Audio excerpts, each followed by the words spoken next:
আসসালামু আলাইকুম সবাইকে। আজকের ক্লাসে সবাইকে হচ্ছে অনেক অনেক স্বাগতম। আজকে হচ্ছে আমরা করব কোনটা, রসায়ন প্রথম পত্রের একদম এগ্রি শেষ মুহূর্তে হচ্ছে কোন কোন ইম্পর্টেন্ট টপিকগুলো একদম না দেখা গেলেই না, অর্থাৎ যেগুলো হচ্ছে বারবার প্রতি বছর রিপিট হয় সেগুলো যেন আমরা মেইন এক্সাম হলে ভুল না করি। এই জন্য লাস্ট মোমেন্টে আমাদের খুবই ইম্পর্টেন্ট কিছু ক্লাস, ইম্পর্টেন্ট প্রশ্ন নিয়ে সাজানো হয়েছে, প্রিভিয়াস ইয়ার প্রশ্ন নিয়ে সাজানো হয়েছে। তোমার কাজ কি হবে? তোমার কাজ হচ্ছে ক্লাসটা করা। খুব কুইকলি একটা ক্লাস হবে, ক্লাসের প্রশ্নগুলো ধরো আমি যখন করতে থাকবো তখন নিজে নিজে সলভ করবা, এবং ক্লাস শেষে যে নোটটা দেয়া আছে, নোটে বেশ কিছু ইনফরমেশন দেয়া আছে, এগুলো পরীক্ষার আগে দেখে যাবা। অর্থাৎ পরীক্ষার আগে যেগুলো একদমই না দেখে না গেলেই না, ঠিক আছে, মানে দেখে যাইতেই হবে তোমার। এইটা হচ্ছে এই ক্লাসের, মানে এই ক্লাসে হচ্ছে এই বিষয়গুলো আমরা দেখবো। কেননা তুমি যদি অ্যাগ্রির প্রশ্ন ব্যাংক অ্যানালাইজ করো, দেখবা হচ্ছে অনেক বেসিক জিনিস বা অনেক কমন জিনিস বারবার রিপিট হয়। ওকে, সো বারবার রিপিট যেগুলো হইতেছে সেগুলো যেন আমরা ভুল না করি, এই জায়গা থেকেই হচ্ছে আমাদের চেষ্টাটা, এবং ক্লাসটা হচ্ছে এভাবে সাজানো হয়েছে। ওকে, কম্প্যাক্ট ক্লাস হবে বাট ইফেক্টিভ ক্লাস হবে ইনশাআল্লাহ। এবং তোমরা যখন অ্যাগ্রিতে বসবা তখন হচ্ছে অনেক বেশি এই ক্ষেত্রে মনে হবে যে হ্যাঁ ভাই, ক্লাসের তো এই টপিকগুলো হচ্ছে আমরা পড়ছিলাম। ওকে, আমরা হচ্ছে বেশি কথা না বাড়ায় আমাদের আজকের যে ক্লাসটা, অ্যাগ্রির chemistry first paper, most important topic এবং সাথে এক্সট্রা কিছু ইনফরমেশন যেগুলো দরকার। তোমরা এখানে দেখতে পারতেছো প্রত্যেকটা চ্যাপ্টারের আগে আমি কোনগুলো 3 স্টার 2 স্টার এগুলো দিয়ে দেওয়া হয়েছে, তোমরা দেখে নিবা। বাট স্পেসিফিক্যালি বলতে গুণগত রসায়ন যেটা, এখানে 3 স্টার টপিক হচ্ছে কোনটা? 3 স্টার টপিক হচ্ছে কোয়ান্টাম সংখ্যা, ইলেকট্রন বিন্যাস, দ্রাব্যতা, ঠিক আছে, এই জায়গাগুলো থেকে বেশি প্রশ্ন আসে। বা বর্ণালী মিতি, যেমন ইউভি রে কি কাজে ইউজ করা হয়, আইআর রে কি কাজে ইউজ করা হয়, কোয়ান্টাম সংখ্যার মাঝখানে, তারপরে আউফবাউ নীতি, হুন্ডের নীতি, এগুলা কিভাবে কাজ করে, অরবিটাল কোনটা আগে যাবে কোনটা পরে যাবে, এই প্রশ্নগুলো এখানে বেশি আসে। সো আমি আস্তে আস্তে যাই, তুমি দেখবা হচ্ছে যে আমি এখানে যে কাজটা করছি, ক্লাস্টার অ্যাগ্রি তো প্রশ্ন সবগুলো নেওয়া হয়েছে, তার সাথে বাংলাদেশ কৃষি বিশ্ববিদ্যালয়, এবং যদি মনে হয়েছে কোনো একটা এটিপিক্যাল কোনো প্রশ্ন আসছে, লাইক আনকমন প্রশ্ন, তো সবগুলো নিয়ে হচ্ছে এই ক্লাসটা সাজানো হয়েছে। হোপফুলি কোনো টাইপ হচ্ছে এখানে তোমার মিস যাবে না। ওকে, অ্যাগ্রির মাঝখানে যে টাইপগুলো থাকে সেগুলো মিস যাবে না। সো তুমি যেটা আছে এটা নিয়ে কোনো সমস্যা নেই। এবার আসো হচ্ছে পরেরটা।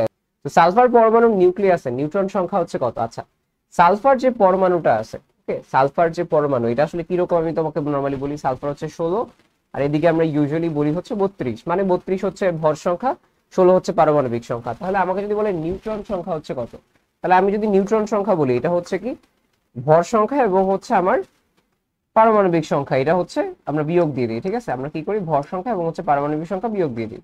32 মাইনাস 16 কত হয়ে যাবে? এখানে 16 হয়ে যাবে। তো আনসার কই আছে? 16। এই যে এখানে হচ্ছে দেয়া আছে আমাদের কাছে, যে নিউট্রন সংখ্যা যেটা আমাদের কাছে সেটা হচ্ছে কত, সেটা হচ্ছে 16। ওকে, এরপরে আসি পরের ম্যাথটায়, যে ফসফোনিয়াম বলা হয় এটাকে। ঠিক আছে, ফসফোনিয়াম আয়নে কতটি ইলেকট্রন হচ্ছে বিদ্যমান থাকে? আচ্ছা, এখন ইলেকট্রন যখন বিদ্যমান থাকে তখন কিন্তু আমাদের কি করতে হয়, তার যে পারমাণবিক সংখ্যা সেটা জানলেই হচ্ছে হয়ে যায়। যেমন তুমি চিন্তা করো, সবাই যে কাজটা করবে এখানে, ফসফরাস PH4+ 31 ধরে দেন করার ট্রাই করবে ইউজুয়ালি। বাট তুমি আমাকে বলো, এটা ভর সংখ্যা, অনেকে ভর সংখ্যা নিয়ে ফেলবে ফসফরাসের, অনেকে ফসফরাসের ভর সংখ্যা নিয়ে ফেলবে, কিন্তু আমাকে যদি এইখানে পুরোটার ইলেকট্রন মানে বিদ্যমান কতটুকু আছে সেটা বের করতে হয়, তখন কি লাগবে?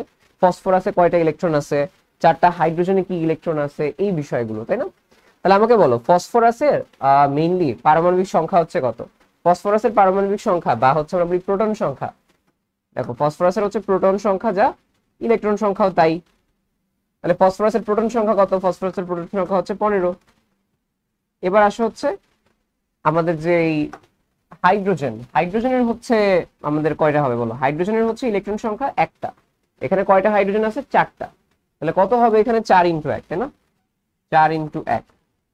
ওকে, আর এখানে দেখো একটা প্লাস আছে। প্লাস মানে কি, যে এইখানে আগে যে ইলেকট্রনটা ছিল, ধরো PH4+টা নেই, আগে যে ইলেকট্রনটা ছিল সেখান থেকে একটা ইলেকট্রন বের হয়ে গেছে। বের হয়ে যাওয়ার কারণে এটা কি হয়ে গেছে? বের হয়ে যাওয়ার কারণে এটা হচ্ছে মাইনাস হয়ে গেছে, মানে প্লাস হয়ে গেছে, তাই না? বের হয়ে গেছে দেখে ফাঁকা হয়ে গেছে। তাহলে আমি কি বলতে পারি, 15 4 এবং সেখান থেকে একটা ইলেকট্রন বের হয়ে গেছে, বের হয়ে এখানে হচ্ছে প্লাস হয়ে গেছে। তাহলে ফাইনালি কত হবে? 15 যোগ 4, এই দুটো হচ্ছে P এবং H4 এর জন্য, একটা ইলেকট্রন বের হয়ে গেছে তাই -1। মানে কত আসে? 15 4 19 আর হচ্ছে -1 18। আনসার হচ্ছে কত? আনসার হচ্ছে আমাদের কাছে এই জায়গায় 18। ওকে, তাহলে আমাদের আনসার হচ্ছে এই জায়গায় চলে আসলো, যে ফসফোনিয়াম আয়নে ইলেকট্রন সংখ্যা হচ্ছে কত? 18। আচ্ছা, তো পরমাণুর মডেল সমূহ এখান থেকে মেইনলি কিছু কথা আসে, বাট আমি তার আগে দেখি হচ্ছে যে আমাদের রেকর্ডিংটা হচ্ছে ঠিকঠাক চলতেছে কিনা। ওকে, রেকর্ডিংটা ঠিকঠাক চললে আমি হচ্ছে তোমাদের একটু দেখবো যে আমাদের হচ্ছে সবকিছু ঠিকঠাক চলতেছে কিনা। ওকে, হ্যাঁ আমাদের হচ্ছে সবই ঠিকঠাক চলতেছে এখন পর্যন্ত। আমরা এখন শুরু করতে পারি। ওকে, দেখো আমাদের এখানে যে জিনিসটা আসছে সেটা হচ্ছে কি পরমাণুর মডেল সমূহ নিয়ে কথাবার্তা বলছে। এখানে বেসিক কথা হচ্ছে এগুলো খুব আমি ফাস্টই বলবো, কেননা হচ্ছে এগুলো তোমরা অলরেডি পড়ে আসছো, বাট তোমাদের ওভারভিউটা দিই প্রশ্ন কিভাবে আসতে পারে। ধরো এখানে আসলে আমার কাছে কি আছে, বিভিন্ন মডেল আসবে এবং এর আবিষ্কারক বলবে, এবং এটা হচ্ছে কোন তত্ত্ব বা কোন ভিত্তির উপর হচ্ছে দাঁড়ায় আছে। যেমন তুমি চিন্তা করো প্লাম পুডিং মডেল সবার আগে আসছিল, প্লাম পুডিং মডেলটা কে দিছে, জে জে থমসন, এবং এটাকে আমরা প্লাম পুডিং মডেল বা কিসমিস মডেল এগুলা বলি। এবং এটা আবিষ্কার হয়েছে কিসের মাধ্যমে, ক্যাথোড রে পরীক্ষার মাধ্যমে, ক্যাথোড রশ্মি পরীক্ষা। ক্যাথোড রশ্মি পরীক্ষার মাধ্যমে জে জে থমসন কি করছে, প্লাম পুডিং মডেল আনছে, এবং জে জে থমসন কি করছে, ইলেকট্রনের কিন্তু আবিষ্কার করছে। আচ্ছা, এরপরে হচ্ছে কি রাদারফোর্ড মডেল, কে আবিষ্কারক, রাদারফোর্ড আবিষ্কার করছে, বা সৌরজগৎ মডেল বলা হয় এটাকে। এবং এখানে আমরা কি ইউজ করি, স্বর্ণের পাত ইউজ করি।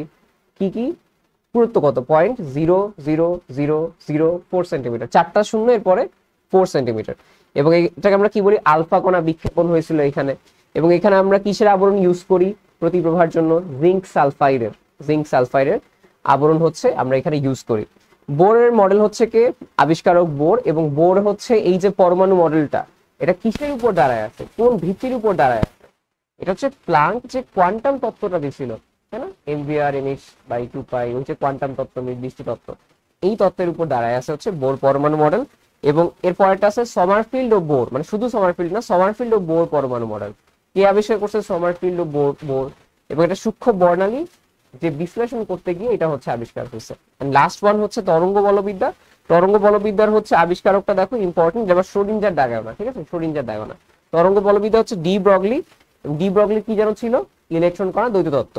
তাহলে এটার ভিত্তিটাও কি, ইলেকট্রনের দ্বৈত ধর্ম। ওকে, তাহলে এইখান থেকে এই প্রশ্নগুলো আসতে পারে ঘুরে ফেরা, কে আবিষ্কারক, কোনটা কার ভিত্তির উপর দাঁড়ায় আছে। সো এই জায়গা থেকে এতটুকুই আসে নাই এখন পর্যন্ত, বাট খুব স্পেসিফিক্যালি হচ্ছে এই ধরনের ধাঁচ দেখা যায় বিভিন্ন এমসিকিউতে দিয়ে রাখে। আচ্ছা, এবার আসলে এই জায়গাটা ইম্পর্টেন্ট, এই জায়গা থেকে হচ্ছে প্রশ্ন আসে আইসো সম্পর্কিত যত যত তথ্য তোমার জানা দরকার সেটা। আইসো মানে হচ্ছে কি সেম জায়গায় আছে। তাহলে আইসো যেটা আমরা আসলে যখন বলি আইসোটোপ, এই টোপে লাস্টে কি আছে, পি। তাহলে আইসোটোপ হচ্ছে তারা যাদের প্রোটন সমান কিন্তু ভর ভিন্ন, মানে সবকিছু ভিন্ন, জাস্ট যেটার নামের সাথে মিল আছে ওইটা সমান থাকে, আইসোটোপ। প, তাহলে প মানে প্রোটন, তাহলে প্রোটন সমান বাদ বাকি সব ভিন্ন, ভর ভিন্ন বাদ বাকি যা আছে সব ভিন্ন, ঠিক আছে, আইসোটোপ। এবার আসা হচ্ছে আইসো বার মানে ভর, তাহলে এদের ক্ষেত্রে ভর সমান বাদ বাকি প্রোটন বলো নিউট্রন বলো সব ভিন্ন, ঠিক আছে। আচ্ছা, এবার আসা হচ্ছে আইসোটোন, এন, তাহলে নতে কি হবে, নিউট্রন, তাহলে আইসোটোনের নিউট্রন সমান বাদ বাকি যা আছে সব হচ্ছে কি ভিন্ন। আচ্ছা, আর এরপরে আসা হচ্ছে আইসো ইলেকট্রিক, মানে হচ্ছে কি যাদের ইলেকট্রন হচ্ছে সমান। ওকে, নামের সাথে আমরা পড়ে ফেললাম। এবার আসা হচ্ছে খুব কুইকলি আমরা আমাদের যে এমসিকিউ সলভ সেটা হচ্ছে করে ফেলি। ক্লাসটার একদিন 2023 এর যে কোন আয়নটি আর্গনের সাথে আইসো ইলেকট্রিক। আচ্ছা, আর্গনের ইলেকট্রন সংখ্যা কত, আর্গনের ইলেকট্রন সংখ্যা হচ্ছে 18, তাই না, আর্গনের ইলেকট্রন সংখ্যা কত, আর্গনের ইলেকট্রন সংখ্যা হচ্ছে 18। ওকে ফাইন, নিয়নের নিচেই। এখন 18 ইলেকট্রন সংখ্যা কই আছে, ম্যাগনেসিয়াম 2+, ম্যাগনেসিয়ামের হচ্ছে কত নরমালি থাকে, ম্যাগনেসিয়ামের নরমালি থাকে হচ্ছে 12টা। দুইটা ইলেকট্রন বের হয়ে গেলে কত হবে, দুইটা ইলেকট্রন বের হইতে প্লাস হয়ে গেছে -2, 10টা। ওকে, এরপরে তোমার কাছে যে প্রশ্নটা আছে, এখানে প্রশ্নটা একটু তুলতে হচ্ছে মিস্টেক হয়েছে, বাট আমি তোমাকে বলি মেইন প্রশ্নে শুধু ক্যালসিয়াম ছিল, মেইন প্রশ্নে ক্যালসিয়াম প্লাস ছিল শুধুমাত্র।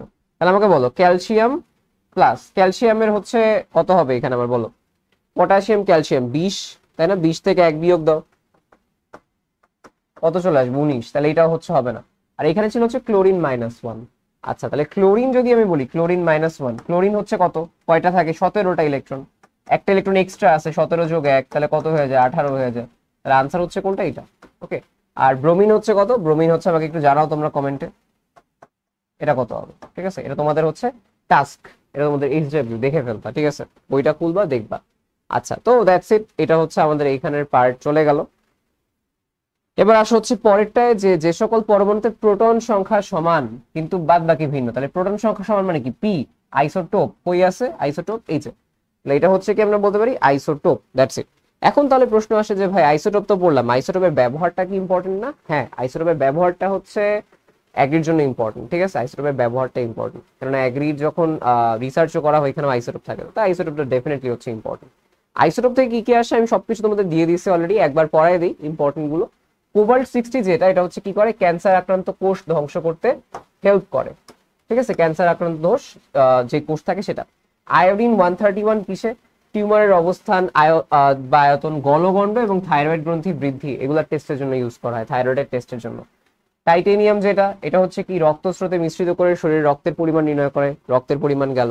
এরপরে চলে আসে কোনটা, যে ফসফরাস যেটা, ফসফরাস 32, এটা হচ্ছে কি রক্ত স্বল্পতা রোগের চিকিৎসা করে। কার্বন 14 ডেটিং, এটা মনে আছে, এটা করে হচ্ছে কি জীবাশ্মের বয়স, অর্থাৎ কোনটা কত বছরের পুরনো, এই বিষয়গুলো দেখে। রেডিয়াম 226 হচ্ছে কি ক্যান্সার নির্ধারণ, এটা জাস্ট তোমরা একবার দেখে নিবা কারণ আমি তোমাদের রিডিং এ পড়াই দিচ্ছি এখানে। বাট ইম্পর্টেন্ট গুলো তো বললামই তোমাকে, এখানে কোবাল্টটা পড়বা, আয়োডিনটা পড়বা, ফসফরাস পড়বা, কার্বন 14 ডেটিংটা পড়বা, আর এখান থেকে পড়বা হচ্ছে তুমি এখানে হচ্ছে ইউরেনিয়াম 238, আয়রনটা দেখবা, আর হচ্ছে এখানে আর কিছু নাই, জাস্ট এগুলো একটু পড়বা, সবই পড়বা, বাট ঘটনা হচ্ছে যেগুলো আমি দাগাই দিছি ওগুলো একটু বেশি ভালো মতো পড়তে হবে। ওকে, আচ্ছা। সো এবার আসা হচ্ছে আমাদের পরেরটায়, যে কোনটি তেজস্ক্রিয় আইসোটোপ। তেজস্ক্রিয় আইসোটোপ হচ্ছে কোনটাই, যে কোবাল্ট-60, তাই না? যেটা ক্যান্সার চিকিৎসায় ইউজ করা হয়। দেখো এখানে লিখে দেওয়া হয়েছে যে ক্যান্সার আক্রান্ত কোষ ধ্বংস করা এই আইসোটোপটা হচ্ছে কি, এই আইসোটোপটা হচ্ছে তেজস্ক্রিয়। তাহলে কোবাল্ট-60 হচ্ছে কি একটা তেজস্ক্রিয় আইসোটোপ যেটা ক্যান্সার কোষকে। এটা আসার পরে কি কি আসছে, যে কোয়ান্টাম সংখ্যা। কোয়ান্টাম সংখ্যা হচ্ছে ইটসেলফ খুব ইম্পর্টেন্ট। এখানে আমরা বেশ কিছু ইম্পর্টেন্ট টপিক গুলো জেনে ফেলি। আমাদের কাছে 4টা কোয়ান্টাম সংখ্যা আছে, প্রধান, সহকারী বা অ্যাজিমুথাল, তারপরে হচ্ছে কি ম্যাগনেটিক কোয়ান্টাম সংখ্যা এবং স্পিন কোয়ান্টাম সংখ্যা। প্রধান যে কোয়ান্টাম সংখ্যা আমরা এটাকে বলি, এটাকে আমরা এন দিয়ে প্রকাশ করি। এটা হচ্ছে মেইনলি কি শক্তি স্তর যেটা থাকে তার আকারটা কেমন হবে, বড় হবে না ছোট হবে, সেগুলো হচ্ছে ডিফাইন করে। আকার কি এতটুকু নাকি আরো বড় হবে, তাহলে প্রধান শক্তি স্তরের আকারকে ডিফাইন করে প্রধান কোয়ান্টাম সংখ্যা। আচ্ছা, এবং এটা হচ্ছে কি, এটা হচ্ছে আবিষ্কার হচ্ছে বোর। এবং এটাকে আমরা কিভাবে বের করি, এই যদি প্রধান শক্তি স্তর থাকে ইলেকট্রন সংখ্যা কেমন হবে, 2n², অর্থাৎ প্রথম যে আমাদের কাছে শক্তি স্তরটা আছে সেখানে হচ্ছে কত হবে, সেখানে হবে হচ্ছে 2 × n², n এর মান 1, তাহলে সেখানে ইলেকট্রন সংখ্যা 2। সেকেন্ডটা যখন আমরা যাব দ্বিতীয় শক্তি স্তরে, তখন n এর মান 2, ইলেকট্রন সংখ্যা কত হবে তখন 2 × 2²। ওকে, সো আমরা হচ্ছে এইভাবে মেইনলি আমাদের যে পার্টটা এখানে হচ্ছে এই জিনিসটা দেখবো। ওকে, দ্যাটস ইট। সো এটা হচ্ছে এখানে গেল। সহকারী যে কোয়ান্টাম সংখ্যাটা আছে, সহকারী কোয়ান্টাম সংখ্যা কিভাবে কাজ করে, সহকারী কোয়ান্টাম সংখ্যা হচ্ছে এল দিয়ে প্রকাশ করি আমরা। এটা হচ্ছে উপশক্তি স্তরের আকৃতি, লাইক মনে আছে আমরা হচ্ছে দেখতাম dumbbell shape, double dumbbell shape, এই বিষয়গুলো দেখতাম, এটা হচ্ছে এইখান থেকে আসছে, ঠিক আছে? তাহলে এটাকে আমরা কি বলতেছি, এটা হচ্ছে উপশক্তি স্তরের আকৃতি, নট লাইক আকার। কে আবিষ্কারক, সমারফিল্ড। এবং এটা হচ্ছে রেঞ্জটা কেমন হয়, রেঞ্জ হয় হচ্ছে এটার 0 থেকে n-1, অর্থাৎ n এর মান যদি হচ্ছে 2 হয় তাহলে তোমার যে হচ্ছে এখানে এই যে আমাদের কাছে চলে আসে সহকারী কোয়ান্টাম সংখ্যা এল, এটার মান কি হবে 0 থেকে 1 পর্যন্ত। 2 হলে 0 থেকে 1 পর্যন্ত এই দুইটা মান হবে। ওকে, তোমরা জানো এটা অলরেডি, আমি জাস্ট তোমাদের রিকল করাই দিচ্ছি। ম্যাগনেটিক যে কোয়ান্টাম সংখ্যা সেটা হচ্ছে এম দিয়ে প্রকাশ করা হয়। এটা হচ্ছে অরবিটাল সংখ্যা এবং বিন্যাস। লাইক এই যে ডাম্বেলটাকে এইভাবে আছে, ডাম্বেলটাকে এইভাবে আছে ওয়াই অ্যাক্সিসে নাকি ডাম্বেলটা জেড অ্যাক্সিসে আছে, বুঝতে পারছো? অর্থাৎ কোন অ্যাক্সিস বরাবর কোনটা আছে এই বিষয়গুলো কিন্তু দেখায় কি ম্যাগনেটিক কোয়ান্টাম সংখ্যা। এবং ম্যাগনেটিক কোয়ান্টাম সংখ্যা হচ্ছে কি করে, অরবিটালের সংখ্যা, কয়টা অরবিটাল আছে, তাই না, এবং বিন্যাস মানে কোন কোন ভাবে এটাকে সাজানো হয়েছে। ওকে, সো এটা হচ্ছে জি ম্যান, এবং এর মানটা হচ্ছে -L থেকে L পর্যন্ত। অর্থাৎ L এর মান যদি এখানে 1 থাকে তাহলে এইখানে M এর মান -1 থেকে +1 পর্যন্ত, তিনটা, -1, 0, 1, এই তিনটা হচ্ছে মান আমরা পাবো। এবার বলা হচ্ছে কোনটা স্পিন যেটা এস, এটা ইলেকট্রনের ঘূর্ণনের প্রকৃতি এবং দিক, ইলেকট্রন কোন দিকে ঘুরতেছে, ক্লকওয়াইজ না অ্যান্টি ক্লকওয়াইজ, +-½ দ্বারা আমরা এটার মানটাকে প্রকাশ করি, এবং উলেনবেক এবং গোল্ডস্পিক হচ্ছে এই জিনিসটাকে প্রকাশ করছে। ওকে, সো আমি খুব কুইকলি আর কি রিকল দিছি, তোমরা অলরেডি এটা জানো, বাট জাস্ট অনলি এই যে প্রশ্নগুলো এটা এইভাবে আসতে পারে যে সূত্র কোনটা, কি কি মান আসতে পারে, কে কে হচ্ছে এটা ব্যাখ্যা করছে, এই জিনিসগুলো। ওকে, আচ্ছা, এইখানে আমরা এই জিনিসটা দেখবো এবং বেশ কিছু হচ্ছে ম্যাথ সলভ করব। দেখো আউফবাউ বা ম্যাডিলাং এর নীতি যেটা আসলে বলা হয় যে কোন একটা ইলেকট্রনের মনে করো আমার শক্তি স্তর আছে লাইক 3p 4s, এই জিনিসগুলো 3p 4s 3d এরকম আছে। তো ঘটনা হচ্ছে ইলেকট্রন কোথায় কোন জায়গায় আগে যাবে, যেই জায়গায় শক্তিটা কম হবে। শক্তিটা কার কম হবে, যখন আমরা দেখব যোগফল যার কম হবে। যেরকম দেখো এস এর মান হচ্ছে 0, পি এর মান হচ্ছে 1, ডি এর মান হচ্ছে 2, এফ এর মান হচ্ছে 3, ঠিক আছে, 0 1 2 3। তাহলে 3p এর মান কি হবে, 3 + 1 মানে 4, 4s এর মান কি হবে 4 ইন্টু 0, 4 প্লাস 0 4। 3d এর মান কি হবে 3 প্লাস এখানে হচ্ছে d এর মান কত 2 5, তাই না? তাহলে আমি বলতে পারি কি এইটার শক্তি সবচেয়ে বেশি, এরপরে এইটা, এরপরে এইটা। কিভাবে আমি তোমাকে বলি যে যখন দুইটা এরকম আমাদের কাছে অরবিটাল থাকবে, এই অরবিটাল গুলোর যোগফল সেম হয়ে যাবে, তখন কার শক্তি কম হবে? যার এন এর মান কম। দেখো এন এর মান 3, তাহলে এর হচ্ছে কি হবে? এর হচ্ছে শক্তি কম হবে, যেহেতু মান সেম হয়ে গেছে। প্রথমে আমরা দেখবো মান। দেখো 3D সবচেয়ে বেশি শক্তি আছে, কারণ কি? তার হচ্ছে যোগফলটা সবচেয়ে বেশি। এবার দেখো 3p4s এর মাঝখানে দুইটাই হচ্ছে সমান হয়ে গেছে, তাহলে কোনটার শক্তি কম কোনটার শক্তি বেশি? যার এন এর মান কম, যেরকম 3 মান কম, তাহলে এর শক্তি কম। এখানে এন এর মান বেশি 4, তাই হচ্ছে এটার শক্তিটা বেশি। ওকে, এবং ইলেকট্রন কোথায় আগে যায়? ইলেকট্রন হচ্ছে যেই জায়গায় শক্তি কম সেখানে আগে যায়, ঠিক আছে? দেখো n প্লাস এল এর মান যার কম সেখানে হচ্ছে ইলেকট্রন আগে যায়, সেখানে ইলেকট্রন কি করে? সেখানে ইলেকট্রন আগে যায়। এবং যদি সেম হয় তখন যার এন এর মান কম সেখানে হচ্ছে ইলেকট্রন চলে যায়। ওকে, এই যে এখানে সবার আগে ইলেকট্রন প্রবেশ করবে, এরপরে এখানে, এরপরে এখানে, অর্থাৎ শক্তি যেগুলো বাড়বে সেগুলো হচ্ছে পরে এসে হচ্ছে প্রবেশ করবে। আচ্ছা, হুন্ডের নীতি যেটা, হুন্ডের নীতি হচ্ছে অযুগ্মভাবে ফার্স্টে ইলেকট্রন ঢুকবে। লাইক মনে করো তোমার 3টা ঘর আছে, এই 3টা ঘরে হচ্ছে ফার্স্টে একদিকে অযুগ্মভাবে ঢুকবে, এরপরে এসে সে হচ্ছে আবার উল্টাভাবে ঢোকা শুরু করবে। তো এটাকে আমরা বলি হচ্ছে হুন্ডের নীতি। আর পলির বর্জন নীতি কি? একটা অরবিটালে দুইটার বেশি ইলেকট্রন থাকতে পারবে না, অর্থাৎ এই যে একটা অরবিটাল আছে এটার ভেতরে 2 এর বেশি ইলেকট্রন কখনো থাকবে না। এটাকে আমরা কি বলি? এটাকে বলি হচ্ছে পাউলির বর্জন নীতি। তাহলে আমরা 3টা জিনিস পড়লাম, আউফবাউ বা মেডিলাং এর নীতি, যেখানে আমরা যেই ইলেকট্রনের অরবিটাল আছে তার এনার্জি কেমন সেটা ডিফাইন করতে পারি। এনার্জি যত বেশি কম ইলেকট্রন তত আগে প্রবেশ করবে। এরপরে হুন্ডের নীতি পড়লাম, পাউলির বর্জন নীতি পড়লাম। ওকে, সো এই জিনিসটা এখানেই আমরা হচ্ছে এবার আসি। নিচের কোনটি হচ্ছে অধিক স্থিতিশীল? এটা হচ্ছে ইলেকট্রন বিন্যাসের মাঝখানে পড়ছে। তোমাদের মনে আছে কিনা যে ইলেকট্রন বিন্যাসের একটা কনসেপ্ট হচ্ছে কি, যে যদি কোনো কিছু হচ্ছে অর্ধপূর্ণ বা পূর্ণ হয়, অর্ধপূর্ণ বা যদি পূর্ণ হয় কোন একটা ইলেকট্রন বিন্যাস, তখন সেটা কি হয়? তখন সেটা হচ্ছে অধিক স্থিতিশীল হয়। তখন সেটা কি হয়? তখন সেটা হচ্ছে অধিক স্থিতিশীল হয়। ওকে, আমি একটু এখানে আমার মাইক্রোফোনটা ঠিক করে নিই। আচ্ছা, তখন সেটা কি হয়? অধিক স্থিতিশীল হয় যখন হচ্ছে অর্ধপূর্ণ বা হচ্ছে পূর্ণ থাকে। যেমন চিন্তা করো ওই যে আমরা ক্রোমিয়াম বা হচ্ছে কপারের ক্ষেত্রে করতাম, মনে আছে? মনে করো কপার 29 এর কেসে আমরা যখন লাস্টের যে কক্ষপথ, তখন আমরা কি করতাম বলতো? আমরা তখন লিখতাম 3d10 4s1। দেখো এখানে হচ্ছে অর্ধপূর্ণ, এখানে পূর্ণ, এগুলো মিক্স করে কি থাকে? এটা পূর্ণ, আর এটা হচ্ছে অর্ধপূর্ণ। অর্ধপূর্ণ অবস্থায় বেশি স্টেবল থাকে। ওকে, এটা হচ্ছে আমাদের কাছে কপারের কেস একটা ছিল। এখানে তোমার কাছে তো বাদ বাকি অনেক কিছু থাকবে, আমি কোডগুলো লিখলাম না। আচ্ছা, কোনটা অধিক স্থিতিশীল? D5s2। আচ্ছা ঠিক আছে, এটা হচ্ছে দুইটাই অর্ধপূর্ণ আর পূর্ণ, এটা গেল। D9s2, এটা হচ্ছে তো তোমার অর্ধপূর্ণ না পূর্ণ না, এটা বাদ, D9টা। D10s2 এটা একটা, এবং হচ্ছে F13s2। আচ্ছা, এখানে একটু এডিট আছে, এডিটটা একটু তোমাকে বলি। এখানে আসলে D10s1 হবে, বুঝতে পারছো? এখানে খুব সম্ভব হচ্ছে D10s1 হবে, ঠিক আছে? হ্যাঁ, তো এটা কি হবে এটা একবার তোমাদের চেক করাই দিই। সেটা হচ্ছে এখানে হবে হচ্ছে D10s1, এই যে এটা। তাহলে এটা অর্ধপূর্ণ অবস্থায় আছে, অর্ধপূর্ণ অবস্থায় থাকলে এটা অধিক স্থিতিশীল হবে, তার আনসার হবে এটা। এখানেও অনেকগুলো যে ডি অর্ধপূর্ণ, এস পূর্ণ, এরকম না, বাহিরেরটাকে আমরা অর্ধপূর্ণ বা পূর্ণ রাখার ট্রাই করি যেন হচ্ছে বেশি স্টেবল হয়, এবং এটা কমন থাকে না, কমনলি আস্ক, তাহলে এটাই হচ্ছে আনসার হবে এখানে। আচ্ছা, অরবিটালের আপেক্ষিক শক্তির ক্রম হচ্ছে নিচের কোনটি সঠিক? আপেক্ষিক শক্তির ক্রমতে হচ্ছে কোনটা হচ্ছে সঠিক হবে? তাহলে আমরা একটু দেখি এটা। এখানে আমরা দেখি যে আমরা প্রত্যেকটা যোগ করবো, যোগ করে দেখবো, বাট আমি ডিরেক্টলি আনসারে যাচ্ছি, ঠিক আছে? যেহেতু এখন তোমাদের হচ্ছে এক্সামের আগে টাইম খুবই কম, আমি এই জন্য জাস্ট একদম প্রিসাইসলি যেগুলো তোমায় পড়াই দিতে হয়, জাস্ট লাস্ট মোমেন্টে রিভিশন। এস এর মান কত? এই যে আমি একটু লিখি, এস এর মান হচ্ছে 0, পি হচ্ছে 1, ডি হচ্ছে 2, এফ হচ্ছে 3। তাহলে আমরা কি বলতে পারি? 4 প্লাস 0 4, 3 এবং ডি 5, 4 এবং পি 4 প্লাস 1 মানে 5, 5 এবং S 5 plus 0 5, 4 plus D 4 plus 2 মানে 6। আচ্ছা দেখো তো, 6 সবার বড়, তাই এটার শক্তি ক্রম সবচেয়ে বেশি। 4 আছে সবার ছোট, তাহলে তার সবার শক্তির ক্রম সবচেয়ে কম। তাহলে মাঝখানেই যে 5 গুলো, এটা কিভাবে হবে? দেখো 5 হয়ে গেছে, সবগুলো সেম। তাহলে এরপরে আমরা দেখবো কি, যার এন এর মান বেশি সেটা হচ্ছে বেশি শক্তি, যেমন 5 4 3, দেখতে পারছো?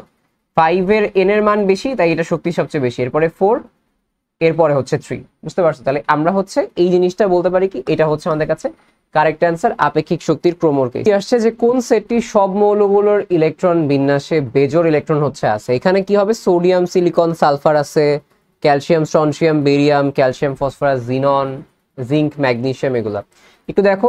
ক্যালসিয়াম, স্ট্রনসিয়াম, বেরিয়াম এরা কারা? গ্রুপ 2 এর না? গ্রুপ 2 এর সর্বশেষ কক্ষপথ ইলেকট্রন বিন্যাস কি থাকে? S2, মানে কি জোড় থাকে অবস্থায়। S2 মানে কি, যে দেখো দুইটা ইলেকট্রন শেষ কক্ষপথে জোড় অবস্থায় আছে, তাহলে এটা তো হবেই না, এটা আগে বাদ, এটা বেজোড় না। এবার আসো হচ্ছে এটাই, ক্যালসিয়াম, ফসফরাস, জিনন। আচ্ছা ক্যালসিয়াম, দেখো ক্যালসিয়াম তো অলরেডি দেখছি যেটা জোড় অবস্থায় আছে। ফসফরাসের কথা একটু চিন্তা করি, এটা আসলে করা লাগে না। তুমি দেখো কি বলছে, সবগুলো, দেখো সব মৌলগুলো ইলেকট্রন বিন্যাস হচ্ছে বেজোড় ইলেকট্রন। তাহলে দেখো ক্যালসিয়াম, ফসফরাস, জিনন এটা একটা নিষ্ক্রিয় গ্যাস, এর তো বেজোড় ইলেকট্রন থাকবেই না, তাই না? এটা তো থাকবেই না। আমরা এখানে ক্যালসিয়াম রে দেখতেছি যে ভাই ক্যালসিয়াম তো অলরেডি হচ্ছে জোর, তাহলে এটাও হবে না, বাদ বাকি আর চেকই করা লাগে না। জিঙ্ক, ম্যাগনেসিয়াম, ম্যাগনেসিয়াম কি ওই সেম ক্যালসিয়ামের গ্রুপের আমাদের কাছে থাকবে, তাই না?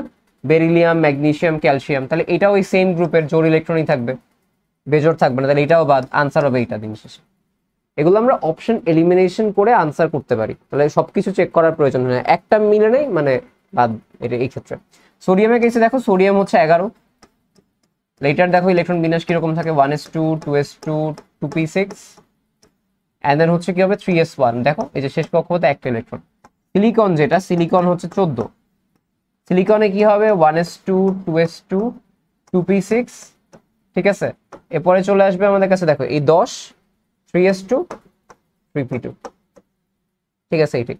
সেই 3p2 কিভাবে থাকে, এই যে বেজোড় ভাবেই থাকে, একটা দুইটা এইভাবে। এন্ড দেন সালফার, যেটা সালফারের কেসে কি হবে একটু বলো। সালফার হচ্ছে 16। সো এই 1s2, 2s2 এগুলো লিখে শেষ করলাম। চলে আসবে হচ্ছে এরপরে 3s2, 3p4, তাই না? এই 3pটা কি 4 কিভাবে আছে, এই যে আমার বক্সটা আছে 1 2 3 আর 4, তার মানে এই যে এইগুলো হচ্ছে কি অবস্থায় আছে, বেজোড় হিসেবে আছে। তাহলে সবার ক্ষেত্রে বেজোড় হচ্ছে আনসার এটা। ওকে, এভাবে হচ্ছে ইলেকট্রন বিন্যাসটা আমরা দেখে ফেলছি। এবার আসছে বর্ণালী মিতি। বর্ণালী মিতিতে তরঙ্গ দৈর্ঘ্যের ক্রম, ইউভি রশ্মির ব্যবহার, শিখা পরীক্ষায় কে কোন কালার নেয়, জাল টাকা, রোগ নির্ণয়, এই বিষয়গুলো হচ্ছে বর্ণালী মিতি থেকে প্রশ্ন আসে, তাত্ত্বিক প্রশ্ন। এবং আমি তোমাদের তাত্ত্বিক প্রশ্নের জন্য হচ্ছে ঠিক একটা আলাদা, ধরো এক্সামের ঠিক একদিন আগে বা 1.5 দিন আগে সব তাত্ত্বিক প্রশ্ন থাকে না, যে জ্ঞানমূলক প্রশ্ন ম্যাথমেটিক্যাল কিছু বাদে, একটা শীট দিব এবং ক্লাসে এসে আমার সাথে হচ্ছে একবার মুখস্থ করাই দিব, ঠিক আছে? সবগুলো চ্যাপ্টারের, chemistry first second, physics first physics second, সবগুলো চ্যাপ্টারের যে ইম্পর্টেন্ট এমসিকিউগুলো, জাস্ট ছোট ছোট লাইনগুলো, দাগানো লাইন টাইপ বলতে পারো মেডিকেলের মতো। সো ওই জিনিসগুলো একবার দেখাই দিব। ওকে, আচ্ছা দেখো যে তরঙ্গ দৈর্ঘ্যের ক্রম আমরা কি বলি, কসমিক রে, গামা রে, এক্স রে, ইউভি রে, ভিজিবল, ইনফ্রারেড, মাইক্রোওয়েভ, রেডিও। মানে হচ্ছে কি এটার তরঙ্গ দৈর্ঘ্য সবচেয়ে কম, তারপরে আস্তে আস্তে আস্তে আস্তে আস্তে আস্তে তরঙ্গ দৈর্ঘ্য হচ্ছে কি হয়েছে, বেড়ে গেছে। আস্তে আস্তে আস্তে আস্তে তরঙ্গ দৈর্ঘ্য কি হয়েছে, বেড়ে গেছে। তা আমরা জিনিসটা কিভাবে মনে রাখি একটু তোমাকে বলি। আমি এভাবে মনে রাখতাম, তোমাদের জাস্ট ছোট করে বলি। একটা গাড়ি, যে আমরা এক্সইউভি গাড়ি বলি না, এক্সইউভি গাড়ি, এই গাড়িটা হচ্ছে নাম এক্সইউভি। ওকে, এটা হচ্ছে তুমি, এটা হচ্ছে তুমি। তুমি বললা কি যে এটা একটা ক্লাসিক্যাল গাড়ি, এটা হচ্ছে কি একটা ক্লাসিক্যাল গাড়ি, একদম ক্লাসিক, সেই ক্লাসিক্যাল একটা গাড়ি, গাড়িটার নাম হচ্ছে কি এক্সইউভি। কোথায় আছে, ইন মাই রেঞ্জ, আমার রেঞ্জে আছে, ইন মাই রেঞ্জ। তাহলে আমি কি বলতে পারি, ক্লাসিক্যাল গাড়ি এক্সইউভি ইন মাই রেঞ্জ। তাহলে ক্লাসিক্যালে কি হবে, কসমিক রে বা মহাজাগতিক রশ্মি, গাড়িতে হচ্ছে গামা, এক্সতে হচ্ছে এক্স রে, ইউতে হচ্ছে ইউভি রে, ভিতে হচ্ছে ভিজিবল, ইন মাই রেঞ্জ আমার নাগালের মধ্যে, ইনফ্রারেড, মাইক্রোওয়েভ অ্যান্ড দেন হচ্ছে রেডিও ওয়েভ। তাহলে আস্তে আস্তে হচ্ছে তরঙ্গ দৈর্ঘ্য বেড়ে গেছে।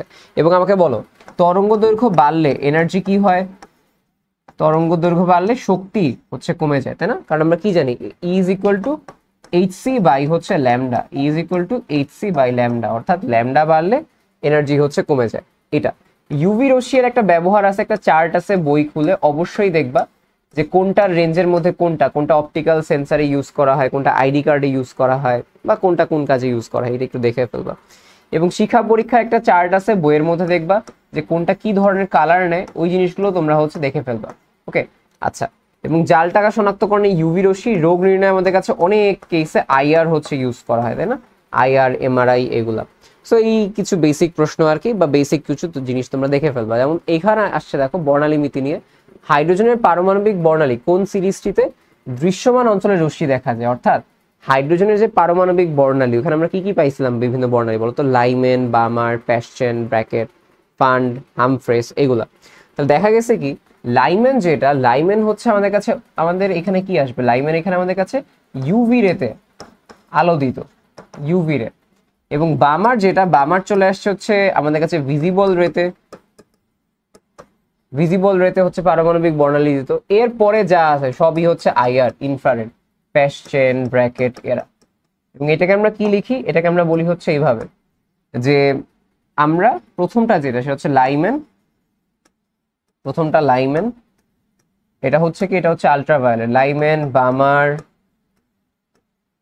এরপরে চলে এটা হচ্ছে কি দৃশ্যমান, দৃশ্যমানের পরে কি আসে, ভিজিবলের পরে ইন মাই রেঞ্জ, তাই না, ইনফ্রারেড।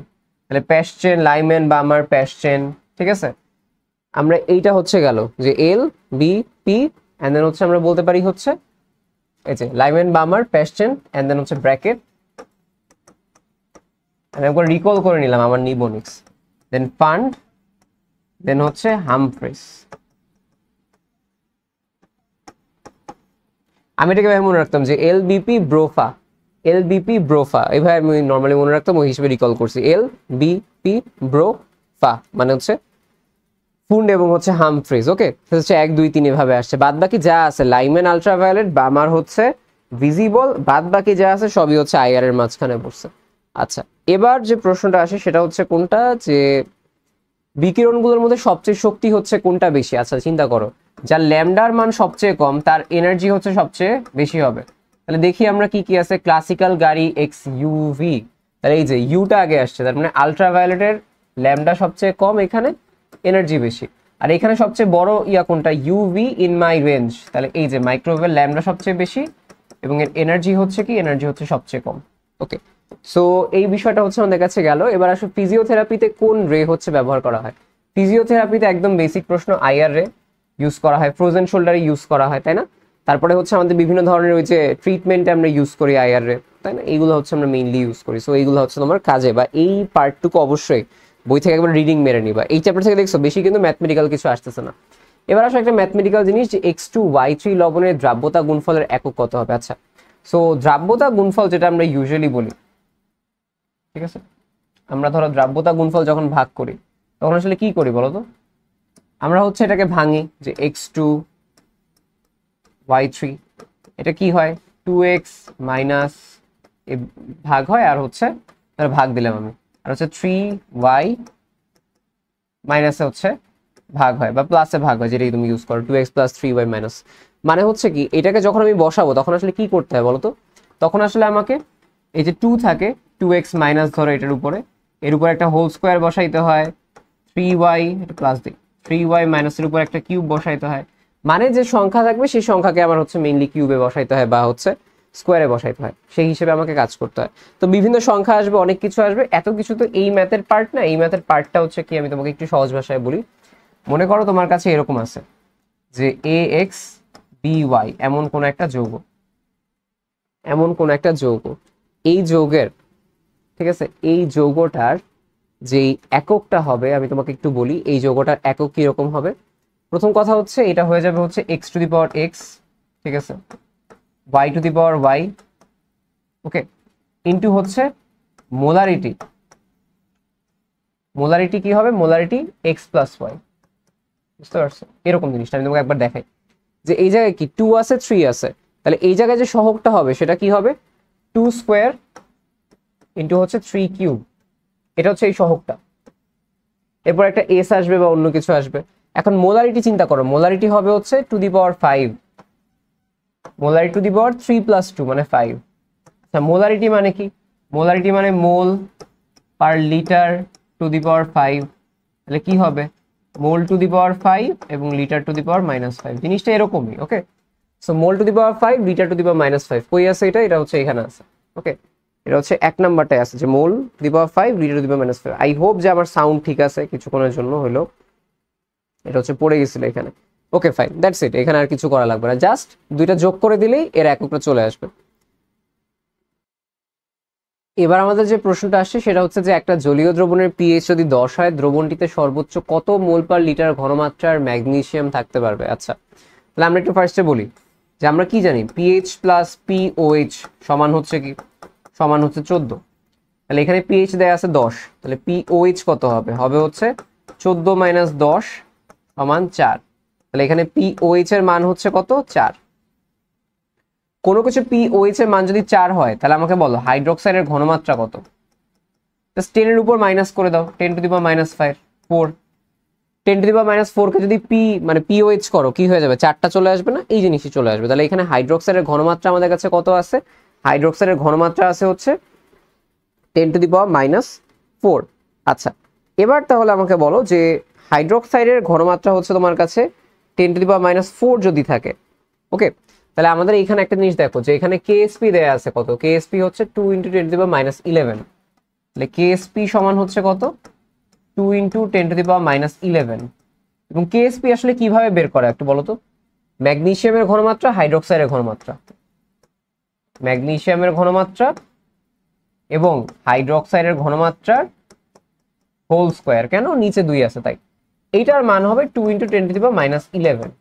তো অলরেডি দেখো হাইড্রোক্সাইড যেটা, এই হাইড্রোক্সাইডটাই তো আমরা এখানে বলছে ম্যাগনেসিয়াম সর্বোচ্চ কি পরিমাণ থাকতে পারে, তাই না, যে সর্বোচ্চ কত ঘনমাত্রা। তো আমি ধরে নেই যে এই যে পিএইচ এর কারণে বা এই পিওএইচ এর কারণে যে আমরা হাইড্রোক্সাইডটা পাইছি, এই হাইড্রোক্সাইড ব্যতীত আর বেশি কিছু থাকতে পারবে না। এই হাইড্রোক্সাইডটাই এখানে যদি এই পরিমাণ থাকে, ম্যাগনেসিয়াম আমি সর্বোচ্চ পরিমাণে পাবো। এই হাইড্রোক্সাইড যদি বেড়ে যায়, ম্যাগনেসিয়াম তো একটু কমে যাবে, তাই না, এই জিনিসটাই। তাহলে হাইড্রোক্সাইড যদি এখানে হয় 10 to the power minus 4 whole square, আর এখানে থাকে হচ্ছে ম্যাগনেসিয়াম প্লাস 2 এর ঘনমাত্রা সমান 2 into 10 to the power minus 11।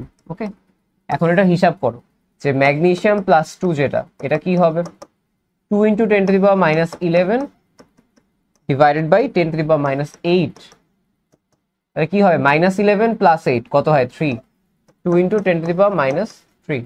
কই আছে এটা, এটা আছে হচ্ছে এই জায়গায়, যে 2 into 10 to the power minus 3, এটা হচ্ছে সর্বোচ্চ থাকতে পারে। ওকে, তাহলে এইখান থেকে যে হাইড্রোক্সাইডটা পাইছি এইটাই আমি বসাইছি হচ্ছে কেএসপি, এখানে যেটা সেইখানে হাইড্রোক্সাইড বসাই দিলে ম্যাগনেসিয়াম যেটা, ম্যাগনেসিয়ামের হচ্ছে আমরা যে ঘনমাত্রা সেটা হচ্ছে পেয়ে যাব। ঠিক আছে, দ্যাটস ইট। সো এটা হচ্ছে আমাদের এখানে পার্ট গেল। এবার হচ্ছে পরেরটায়, চাপ হ্রাসে কোনটি দ্রাব্যতা হচ্ছে হ্রাস পায়। এটা হচ্ছে একটা বেসিক বইয়ের প্রশ্ন যে চাপ হ্রাসে হচ্ছে কার্বন ডাইঅক্সাইড। কারণ চিন্তা করো যে এটা একটা কোকা কোলার বোতল, ঠিক আছে, এটা একটা কোকা কোলার বোতল। তো যখন তুমি ছিপি বা আমরা বলি হচ্ছে ঢাকনাটা তুলে ফেলো, তখন কি হয়, চাপ হ্রাস পায় না, যে ভিতরে অনেক চাপ ছিল, উচ্চ চাপে আটকায় ছিল, তো যখন আমি খুলে ফেলছি চাপ হ্রাস পেয়ে যায়। চাপ হ্রাস পেলে কি হয়, বুদবুদ উঠে থাকে, মানে কি ওই কার্বন ডাইঅক্সাইডটা আর পানিতে মিশে থাকতে পারে না, কার্বন ডাইঅক্সাইড তখন পানি থেকে বের হয়ে আসে। তো যখনই কার্বন ডাইঅক্সাইড পানি থেকে বের হয়ে আসে তখন এটাকে আমরা বুদবুদ হিসেবে দেখি। ঠিক আছে, তাহলে ঢাকনা খুললাম, চাপটা হ্রাস পাইলো এবং কার্বন ডাইঅক্সাইডের দ্রাব্যতা হ্রাস পেয়ে পানি থেকে বের হয়ে আকাশের দিকে উড়ে গেল। তাহলে এখানে কোনটা দ্রাব্যতা হ্রাস পায়, কার্বন ডাইঅক্সাইড। কোনটিতে K2Cr2O4 দ্রবণে পটাশিয়াম ডাইক্রোমেট আর কি, তো দ্রবণে হলুদ অধক্ষেপ হচ্ছে কোনটা দেয়। ওকে, তো এই ক্ষেত্রে আমি তোমাকে বলি, এই ক্ষেত্রে ম্যাথগুলো কি করবা, একটা দেখবা চার্ট আছে তোমার আয়ন শনাক্তকরণ, তো আয়ন শনাক্তকরণটা এটা তোমরা অবশ্যই পড়বা। তোমাদের কাজ কি হবে, এই যে ভাইয়া আয়ন শনাক্তকরণের যে একটা চার্ট আছে ওইটা একটু পড়া এবং ওইটা হচ্ছে লেখা, এই জন্য আমি এখানে দেইনি, তোমরা নিজেরা যদি এটা লিখে বের করতে পারো সবচেয়ে বেস্ট হবে। রিভিশন দেওয়া, ঠিক আছে, না পারলে যেন আমাকে জানাবো যে ভাই আয়ন শনাক্তকরণে কি হয়েছে।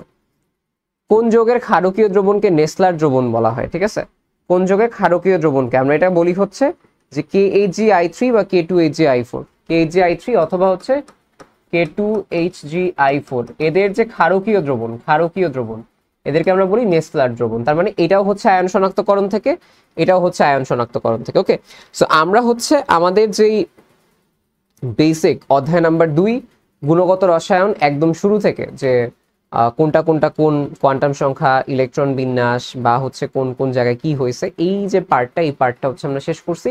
এখন আমরা যাব হচ্ছে কিসে, এখন আমরা যাব হচ্ছে আমাদের যেই পরেরটা, সেটা হচ্ছে কোনটা, এই যেটা যে পর্যায়বৃত্ত ধর্ম, রাসায়নিক বন্ধন, এরপরে আমাদের কাছে রাসায়নিক পরিবর্তন, এই জিনিসগুলো আসবে। আস্তে আস্তে জিনিসগুলো আমরা দেখে শেষ করব। ওকে, চলে আসছে হচ্ছে মৌলর পর্যায়বৃত্ত ধর্ম এবং রাসায়নিক বন্ধন। এই ক্ষেত্রে তোমাদের বেশ কিছু জায়গা থেকে আসে এবং এই চ্যাপ্টারটাও সেম, তোমাদের তাত্ত্বিক যে এমসিকিউ গুলো, সেই তাত্ত্বিক এমসিকিউ গুলো কিন্তু এইখানে বেশি আসবে। লাইক কোনটা কোন ব্লকের মাঝখানে পড়ছে, কোনটার বিশেষ নাম, কোনটার হচ্ছে বৈশিষ্ট্য কি, সংকরায়ন, তারপরে হচ্ছে তোমার ফাজানের রুল থেকে কিছু প্রশ্ন আসবে, মানে একটু ইনডিরেক্টলি আসবে। সো আমি তোমাদের প্রশ্নগুলো দেখাবো, প্রশ্নগুলো দেখার সাথে সাথে তোমার আসলে আইডিয়া হবে যে আসলে কিভাবে এই জিনিসটা কাজ করে। ওকে, সো আমি বেশি কথা বাড়াবো না এবং বেশ কিছু চার্ট হচ্ছে দিয়ে দিচ্ছি তোমাদের। প্রথম যেটা সেটা হচ্ছে মৌল পরিচিতি, যে কোনটা কোনটা কোন বিশেষ নামে ডাকা হয়। গ্রুপ 1 যারা ক্ষার ধাতু, গ্রুপ 2 এর যারা আছে আমরা এটাকে বলতাম বেমজি কেশর বা রামি এভাবে বলতাম আর কি, তো এটা হচ্ছে তোমার মৃত ক্ষার ধাতু গ্রুপ 2 এর। আর fluorine, chlorine, bromine, iodine, astatine এরা হচ্ছে কি হ্যালোজেন গ্রুপ 17 এর। অপধাতু কি কি আছে, germanium, silicon, arsenic, stibium, tellurium এবং হচ্ছে বোরন, ঠিক আছে। সো এই জিনিসটা হচ্ছে অপধাতুর মাঝখানে পড়ছে। চ্যালকোজেন, যেটা চ্যালকোজেন হচ্ছে গ্রুপ 16 এর মাঝখানে, ও এসএসসি তে পড়ে। দেন লিভার মোরিয়াম, ঠিক আছে, ও এসএসসি তে পড়ে।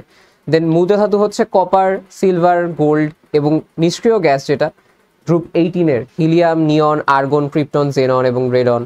আর চুম্বক ধাতু হচ্ছে ফেনিকো, ফেনিকোটাই মেইনলি মনে রাখো। আর এরপর হচ্ছে নিকৃষ্ট, খুবই খারাপ, শরীরের জন্য খারাপ, সেটাকে আমরা কি বলি, ফেকু বা হচ্ছে আয়রন এবং হচ্ছে কপার। ওকে, সো এই জিনিসটা এখানে আসছে। আমি কিন্তু জাস্ট তোমাদের রিভিউ দিয়ে দিচ্ছি, কারণ ক্লাসের টাইমে আমি ক্লাস এখানে লেন্দি করতেছি না। ওকে, যে খুব বেশি বুঝাইতে গেলাম, রাদার জাস্ট তোমাদের সলভের ওয়েটা, সলভের প্রসেসটা একটা কুইক রিকল দেওয়া, যে এই জিনিসগুলো পড়তে হবে আমাকে। ওকে, সো এই জিনিসটা গেল। এখন দেখো যে কোন গ্রুপের মৌলকে ক্ষার ধাতু বলা হয়, বলো কোন গ্রুপে। বি তো যাবে না, বি মাঝখানের গুলোতে চলে গেছে, বুঝতে পারছো, মাঝখানের যে গ্রুপগুলো আছে না ডি ব্লকের, এগুলো বি গ্রুপে চলে গেছে। আর প্রথম যেগুলো এগুলো এ দিয়ে আমরা আগে আলোচনা করতাম আর কি। সো দেখো প্রশ্নটাও আগের, যে কোন গ্রুপের মৌলকে ক্ষার ধাতু বলা হয় 1A, আর মৃত ক্ষার ধাতু বলা হয় হচ্ছে 2A কে। এবার আসো হচ্ছে পরেরটা, যে পটাশিয়াম মৌলটি কোন গ্রুপের, আমরা ওই যে বলছিলাম মনে আছে, লিনাক, রুবিডিয়াম, সিজিয়াম, ফ্রান্সিয়াম, ঠিক আছে। এইটা তাহলে এটা কোন গ্রুপের মাঝখানে পড়ছে, 1 নাম্বার গ্রুপ। 1 নাম্বার গ্রুপ হচ্ছে কোনটা, ক্ষার ধাতু। দেখছো এই টাইপের নাম এবং এইখান থেকে কিন্তু প্রশ্নগুলো আসে।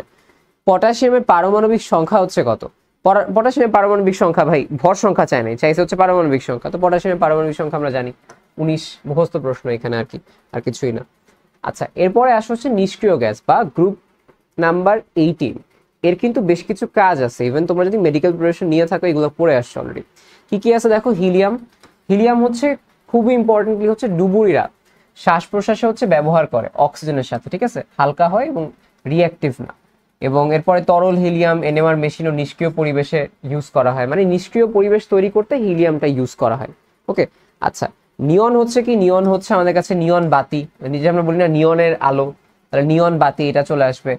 কোয়ালার দৃশ্যমান আলোক বাতিতে পাইলটগণ আলোক সংকেত ব্যবহার করতে এটা ইউজ করে থাকে, ঠিক আছে, মানে বিভিন্ন আলোর কাজে হচ্ছে নিয়ন ইউজ করা হয়।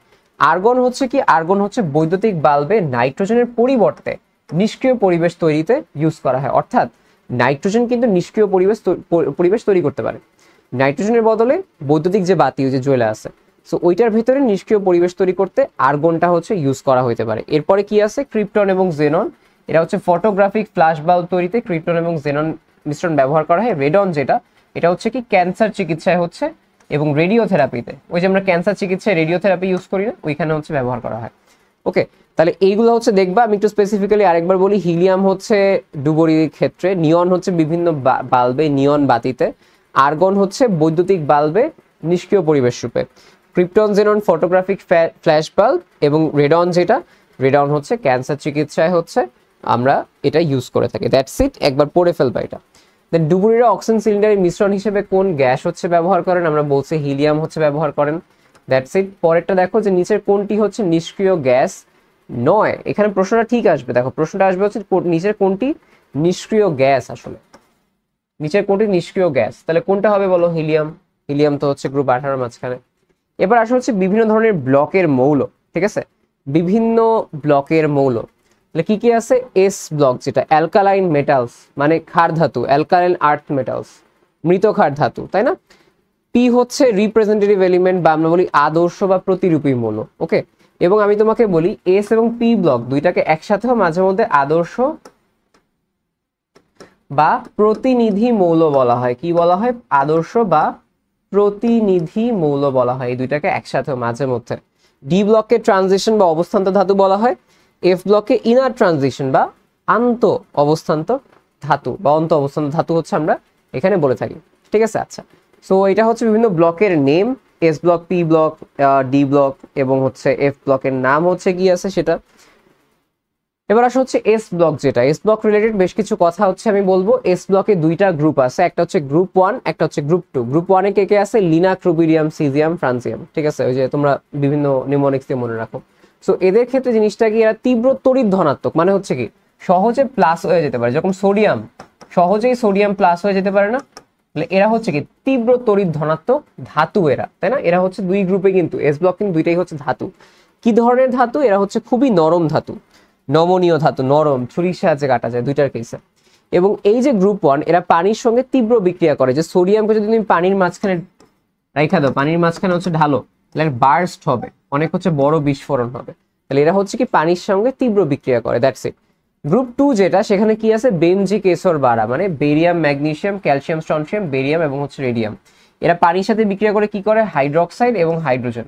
গ্রুপ 1 ও সেম, হাইড্রোক্সাইড, হাইড্রোজেন। আচ্ছা, এবং এরা হচ্ছে কি তীব্র বিজারক রূপে কাজ করে। দেখো বিজারক মানে হচ্ছে কি, বিজারক মানে জারণ, যেখানে ক থাকবে তার ঠিক উল্টাটা হবে ন, ক থাকলে উল্টাটা হবে ন। তাহলে বিজারক যেটা, এটা মানে হচ্ছে কি জারণ। এই যে করে ন বানাইছি, বিটা সরাই দিছি, জারণ হয়ে গেছে। তাহলে এটা তীব্র জারণ করে, তাই না? কারণ কি সোডিয়াম কি সহজে ইলেকট্রন ত্যাগ করতে পারে। সোডিয়াম যদি সহজে ইলেকট্রন ত্যাগ করতে পারে, তাহলে এটাকে আমরা কি বলতে পারি? কি তীব্র জারণ, মানে সহজে জারণ করতে পারে। তীব্র মানে সহজ, সহজে জারণ করতে পারে। সোডিয়াম সহজে জারণ করতে পারে, তাই সে তীব্র বিজারক। ওকে, সো দ্যাটস ইট। এই কথাগুলো হচ্ছে এটা এখানে আমাদের কাছে চলে আসছে। এবার আসা হচ্ছে পি ব্লক। পি ব্লকের কেসে মেইনলি হচ্ছে গ্রুপ 14 এর কেসে বলা হয় যে এই যে কার্বন টেট্রাক্লোরাইড আর্দ্র বিশ্লেষিত হয় না, বাদ বাকি সিলিকন বলো বা অন্য কিছু বলো, এগুলো আর্দ্র বিশ্লেষিত হতে পারে। এটাই মেইনলি অ্যাগ্রিতে আসা একটা ইম্পর্টেন্ট প্রশ্ন পি ব্লক থেকে। আর টুকটাক হচ্ছে বিভিন্ন পি ব্লকের রিঅ্যাকশন নিয়ে কথাবার্তা বলে। ওকে, এটা আমরা প্রশ্ন প্র্যাকটিস করতে করতে জিনিসটা হচ্ছে দেখে ফেলবো। এবার আসা হচ্ছে দেখো কোনটি তীব্র ক্ষার ধর্মী হচ্ছে অক্সাইড। তীব্র ক্ষার ধর্মী অক্সাইড কোথায় কোথায় আছে? ম্যাগনেসিয়াম, তারপরে হচ্ছে নাইট্রোজেন, সিলিকন, সোডিয়াম। তাহলে তীব্র হচ্ছে কোনটা? তীব্র হচ্ছে সোডিয়াম, এরপরে আসে হচ্ছে ম্যাগনেসিয়াম, তাই না? কারণ আমরা কি বলতে পারি? তীব্র ক্ষারধর্মী। তীব্র ক্ষারধর্মীকে, তীব্র ক্ষারধর্মী হচ্ছে সোডিয়ামটা, ঠিক আছে? আমরা একটু তোমাদের এখানে একটা পার্ট দেখাই বা ক্রোমো দেখাই।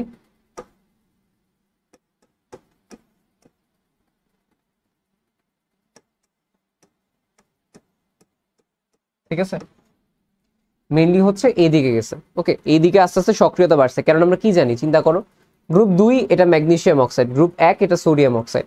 গ্রুপ 2 এর সাথে গ্রুপ 1 কি বেশি সক্রিয় না? গ্রুপ 1 সক্রিয় কিভাবে বুঝবো? সোডিয়ামটা সহজে ইলেকট্রন ত্যাগ করতে পারে।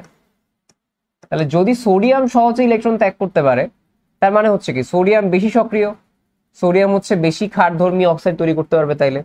এবং যদি আমি একটা গ্রুপের উপর থেকে নিচে যাই, অর্থাৎ গ্রুপ 1 এর উপর থেকে নিচে যাই, তখন কি হবে?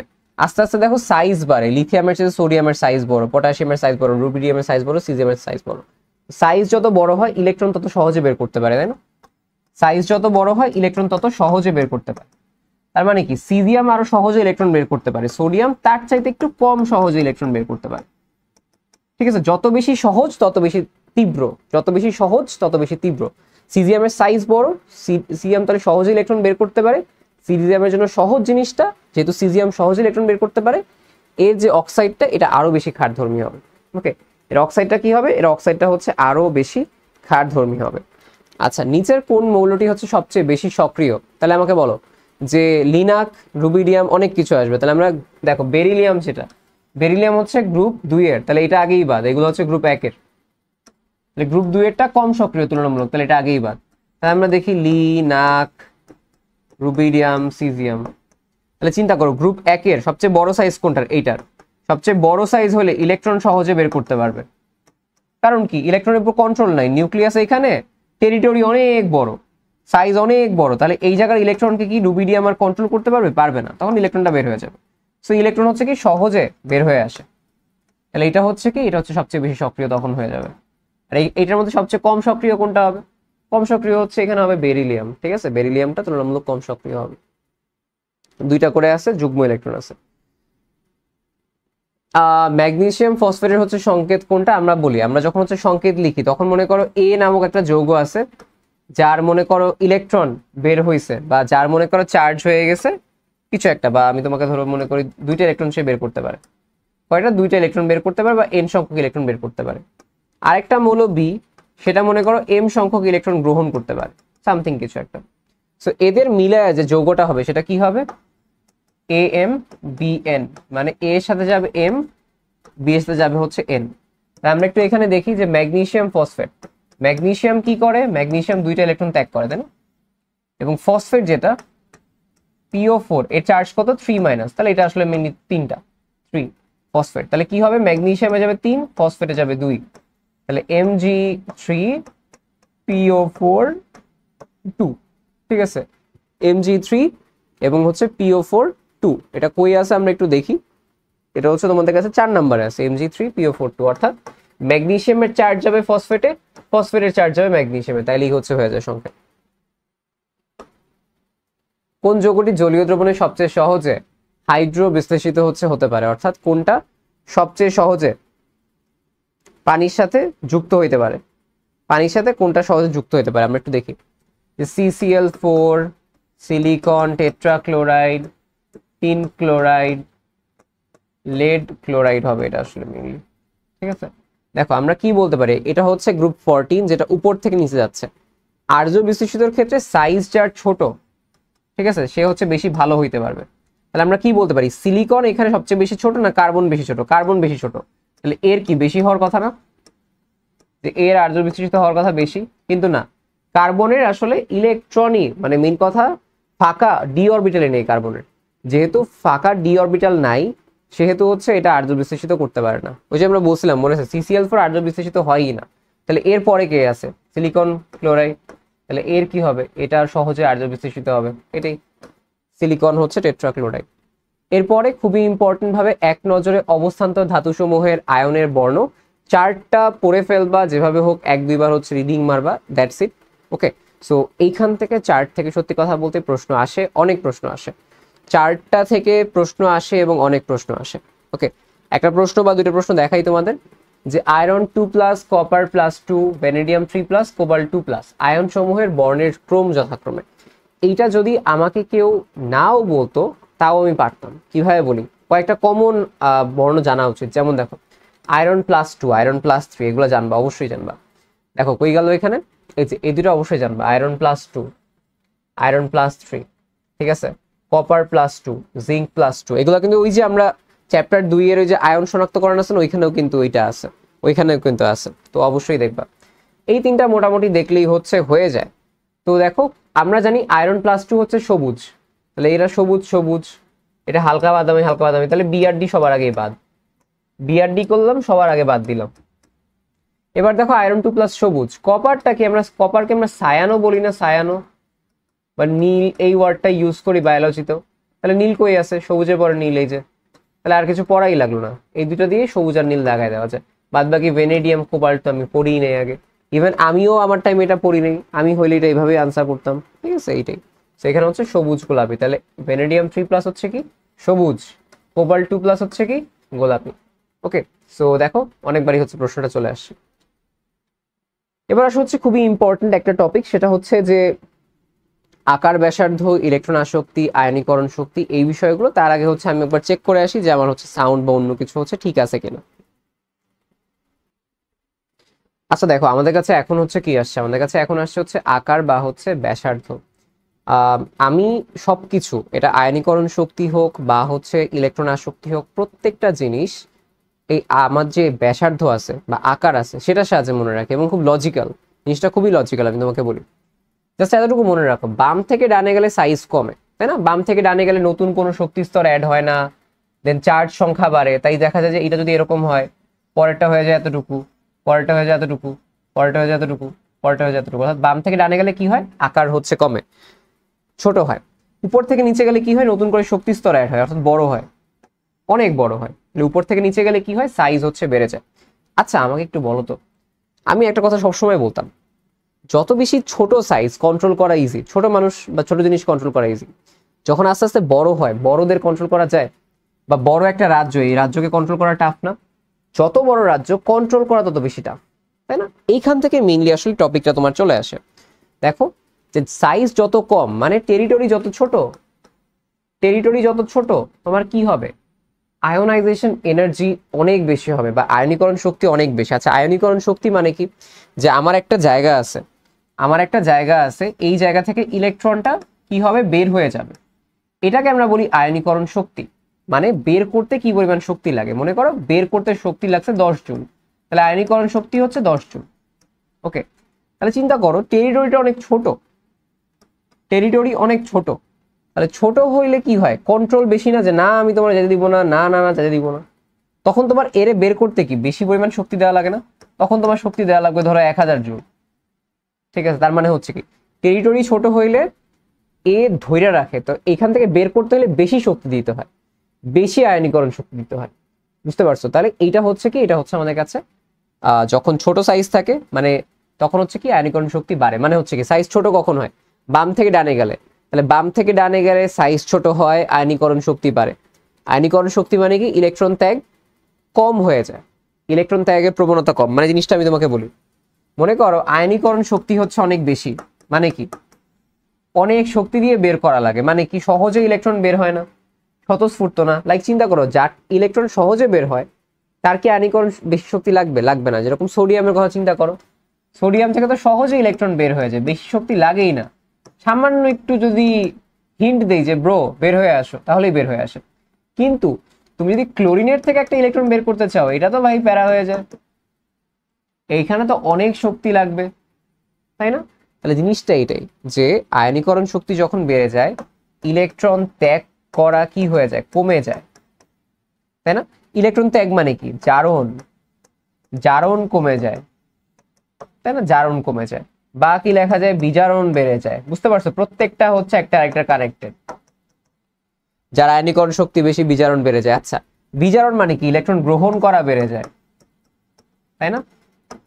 ইলেকট্রন গ্রহণ করা বেড়ে যায় মানে কি, ইলেকট্রন আসক্তি বেড়ে যায়। দেখছো আমি কিভাবে সাইজ থেকে ইলেকট্রন আসক্তিতে চলে আসছি?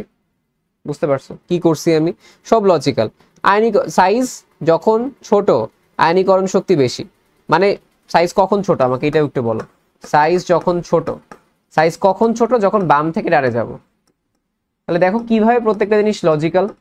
বাম থেকে ডানে গেলে সাইজ কমে যায়, সাইজ কমে গেলে আকর্ষণ বেড়ে যায় বা টেরিটরিতে প্রভাব বেড়ে যায়, আয়নীকরণ শক্তি বেড়ে যায়।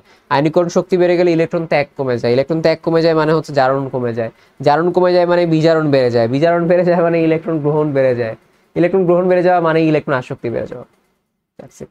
বুঝতে পারছো? সো এই জিনিসটাই বাম থেকে ডানে গেলে তাহলে দেখো সবকিছুই বাড়ে। তো তুমি জিনিসটাকে ওই যে অনেকে শর্টকাট দিয়ে মনে রাখে, আমার কাছে এটা লজিক্যালি লাগে, দেখতে ভালো লাগে। বুঝতে পারছো? তো কি বলা যায়, আয়নীকরণ শক্তি বেড়ে যায়, ইলেকট্রন অ্যাফিনিটি বেড়ে যায়, আসক্তি বেড়ে যায়, ইলেকট্রন নেগেটিভিটি বা তড়িৎ ঋণাত্মকতা বেড়ে যায়। বাম থেকে ডানে গেলে সবই বাড়ে। বাম থেকে গেলে সাইজ কমে, আয়নীকরণ শক্তি বাড়ে, ইলেকট্রন আসক্তি বাড়ে, ইলেকট্রন নেগেটিভিটি বাড়ে। সাইজ কমলে, তাহলে সাইজ বাড়লে কি হবে, উল্টাটা, সাইজ বাড়লে আয়নীকরণ শক্তি কমে, ক্ষমতা কমে যায়, ইলেকট্রন অ্যাফিনিটি কমে, ইলেকট্রন নেগেটিভিটিও হচ্ছে কমে যায়। ওকে, এবং আমি তোমাদের একটা জিনিস বলি, জারণ মানেই হচ্ছে কি অক, জারণ মানেই উল্টা দিলে অক। জারণ নকে লিখলাম অক, আর যেহেতু নকে অক লিখছি সামনে একটা বি বসাই দিব, বিজারক। আবার বিজারক থেকে জারণ কিভাবে আসবো, ন বসাবা, বিটা সরাই দিবা। বুঝতে পারছো? এইভাবে রিপ্লেস করবা। তাহলে জারণ কমে গেলে বিজারক ধর্মও কমে যায়, এটাই। ওকে, আবার বিজারণ যদি বেড়ে যায় জারক ধর্ম বেড়ে যাবে। সো উল্টালি তুমি হচ্ছে কাজটা পেয়ে যাবে। ওকে, সেইটাই এখানে হচ্ছে আমি এই স্লাইডে, আর কিছু না। নিচে কোন মৌলের ইলেকট্রন আসক্তি সবচেয়ে হচ্ছে বেশি, নাইট্রোজেন, ক্লোরিন, এগুলো। আমরা পুরো যেই পর্যায় সারণী আছে এখানে সবচেয়ে বেশি ইলেকট্রন আসক্তি পাই হচ্ছে ক্লোরিনের কেসে, সবচেয়ে বেশি ইলেকট্রন আসক্তি ক্লোরিনের কেসে পাই, ক্লোরিন সবচেয়ে বেশি ইলেকট্রন আসক্তি নেয়। এবং দেখা যায় কি ক্লোরিনের চাইতে, মানে নর্মালি কি হওয়ার কথা, ফ্লোরিন যেহেতু বেশি ছোট, ফ্লোরিনের ইলেকট্রন আসক্তি বেশি হওয়ার কথা, বাট দেখা যায় এক্সেপশনালি ক্লোরিনের ইলেকট্রন আসক্তি বেশি। ঠিক আছে, ক্লোরিন, ব্রোমিন, আয়োডিন, ঠিক আছে, এগুলো হচ্ছে মেইনলি আমাদের কাছে থাকে। এটা হচ্ছে গ্রুপ 17 এর ইলেকট্রন অ্যাফিনিটির ক্রম বা ইলেকট্রন আসক্তির ক্রম। সো এই জিনিসটা আমি কিন্তু আজকের ক্লাসে সব ফার্স্ট দেখাচ্ছি যে কিভাবে তোমরা সলভ করবা, কারণ তোমরা পড়ে আসছো। এটা দেখো, ইলেকট্রন আসক্তির সঠিক ক্রম হচ্ছে কোনটা, এই যে এটা, ক্লোরিন, ফ্লোরিন, ব্রোমিন, আয়োডিন। কিন্তু ইলেকট্রন নেগেটিভিটি যদি বলতো, তড়িৎ ঋণাত্মকতা, তখন কিন্তু ফ্লোরিন আগে আসতো, ক্লোরিন দেন ব্রোমিন, আয়োডিন। ওকে, সো এটা হচ্ছে আমাদের কাছে গেল। এরপরে হচ্ছে আমরা আসি পরেরটায়, যে নিচের কোন মৌলটি আকারে সবচেয়ে ছোট আকারে হচ্ছে কোনটা। দেখো সবগুলা গ্রুপ 3-এর, দেখো lithium, beryllium, boron, carbon, nitrogen, oxygen, chlorine, neon. তাহলে এটা হচ্ছে কি গ্রুপ, এটা হচ্ছে পর্যায়ে 2-এর মাঝখানে পড়ছে, তাই না? হাইড্রোজেন, হিলিয়াম, লিথিয়াম, বেরিলিয়াম সব পর্যায়ে 2-এর মাঝখানে পড়ছে। আচ্ছা, সো দেখো বাম থেকে ডানে গেলে সাইজ তো ছোট হবে। সবার ডানে কে আছে? সবার ডানে আছে হচ্ছে এই যে অক্সিজেন মামা। তাহলে এখানে অক্সিজেন আসবে। তাহলে আনসার হচ্ছে কি? আনসার হচ্ছে অক্সিজেন, যার সাইজ হচ্ছে সবচেয়ে ছোট। বাম থেকে ডানে গেলে সাইজ তো আস্তে আস্তে কমে যায়, তাই না? আচ্ছা, হ্যালোজেন সমূহের জারণ ক্ষমতার ক্রম কি? দেখো যখনই তুমি ক্ষমতা দেখবা, ক্ষমতার বদলে অক লাগাই দিবা, তাইলেই হবে। ক্ষমতার বদলে কি লাগাবা? অক লাগাবা। তাহলে জারণ ক্ষমতা মানে হচ্ছে কি? জারক। জারক মানে কি? বিজারণ, তাই না? বিজারণ কি? বিজারণ মানে কি? ইলেকট্রন গ্রহণ, বা এটাকে বলা হয় ইলেকট্রন আসক্তি, তাই না? ইলেকট্রন আসক্তিও বলতে পারি। তাহলে ও প্রশ্নে কি চাইছে যে ইলেকট্রন আসক্তির ক্রম আসলে কোনটা? দেখতে পারছো কিভাবে আমরা আসছি? জারণ ক্ষমতার ক্রম, ক্ষমতার বদলে অক লাগাবা। জারক, জারক মানে বিজারণ, বিজারণ মানে ইলেকট্রন গ্রহণ, ইলেকট্রন গ্রহণ মানে ইলেকট্রন আসক্তি। তার মানে ইলেকট্রন আসক্তির ক্রম হচ্ছে কোনটা? কোনটা এটা বলো তো? এইখানে হচ্ছে বেসিক্যালি এটা আসলে এইটা হবে। দেখো ক্লোরিনটা বড়, দেখো ফ্লোরিন ক্লোরিনের চাইতে বড়, ব্রোমিনের চাইতেও বড়, আয়োডিনের চাইতেও বড়। প্রশ্নটা হচ্ছে এটা, বুঝতে পারছো যে ক্লোরিনটা হচ্ছে সবচেয়ে বেশি হবে, এটাই। তাহলে আনসার হচ্ছে কোনটা? আনসার হচ্ছে আমাদের কাছে এটা। ওকে, আচ্ছা এবার আসো হচ্ছে আমাদের কাছে এটা,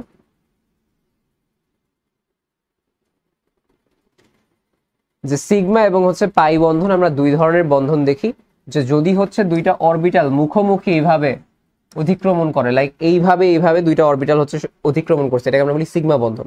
আর পাশাপাশি যদি অতিক্রমণ করে সেটাকে আমরা বলি হচ্ছে পাই বন্ধন। তো এটা আমরা অলরেডি তোমরা জানো যে বন্ধন সৃষ্টিকারী যদি মুখোমুখি রেখা বরাবর ওভারল্যাপ করে সিগমা বন্ধন বলা হয়, এবং তারা যদি সমান্তরালভাবে পাশাপাশি ওভারল্যাপ করে, লাইক এইভাবে যদি তোমাদের হচ্ছে বন্ধন হয়, সেটাকে বলা হয় পাই বন্ধন। সিগমা বন্ধন কি হয়? অধিক স্থায়ী হয় এবং দৃঢ় হয়। সিগমা, সিগমা মানে কি? অনেক স্ট্রং। আর যেটা পাই সেটা হচ্ছে অস্থায়ী এবং হচ্ছে দুর্বল। তাহলে এখানে কেন এটা অনেক বেশি স্থায়ী হয়? কারণ এখানে ইলেকট্রন মেঘের ঘনত্ব বেশি থাকে, ইলেকট্রন বেশি থাকে, আর এখানে ইলেকট্রন মেঘের ঘনত্ব কম থাকে। সংকর ও বিশুদ্ধ উভয় অবস্থায় সিগমা বন্ধন করতে পারে। সংকর অরবিটালে এবং এস অরবিটালে এই পাই বন্ডের অংশগ্রহণ নেই। মানে হচ্ছে কি, এস অরবিটাল কখনো পাই বন্ধনে অংশগ্রহণ করে না। পি অরবিটাল করে, ডি অরবিটাল করে, কিন্তু এস অরবিটাল দিয়ে কখনো পাই বন্ধন পাওয়া যায় না, কখনো পাওয়া যায় না। নাম্বার 1। নাম্বার 2 হচ্ছে কি, সংকর অরবিটাল, অর্থাৎ আমরা যে হাইব্রিডাইজেশন পড়ি এটা কার জন্য শুধুমাত্র অ্যাপ্লিকেবল? সিগমা বন্ধনের জন্য। পাই বন্ধনের জন্য কোনো ধরনের সংকর অরবিটাল নাই। সংকর অরবিটাল, বিশুদ্ধ অরবিটাল সবই হচ্ছে সিগমা বন্ধনের জন্য কাজ করে। বেনজিনের সিগমা বন্ধন হচ্ছে কয়টা একটু করি আমরা। বেনজিন এটা, ঠিক আছে?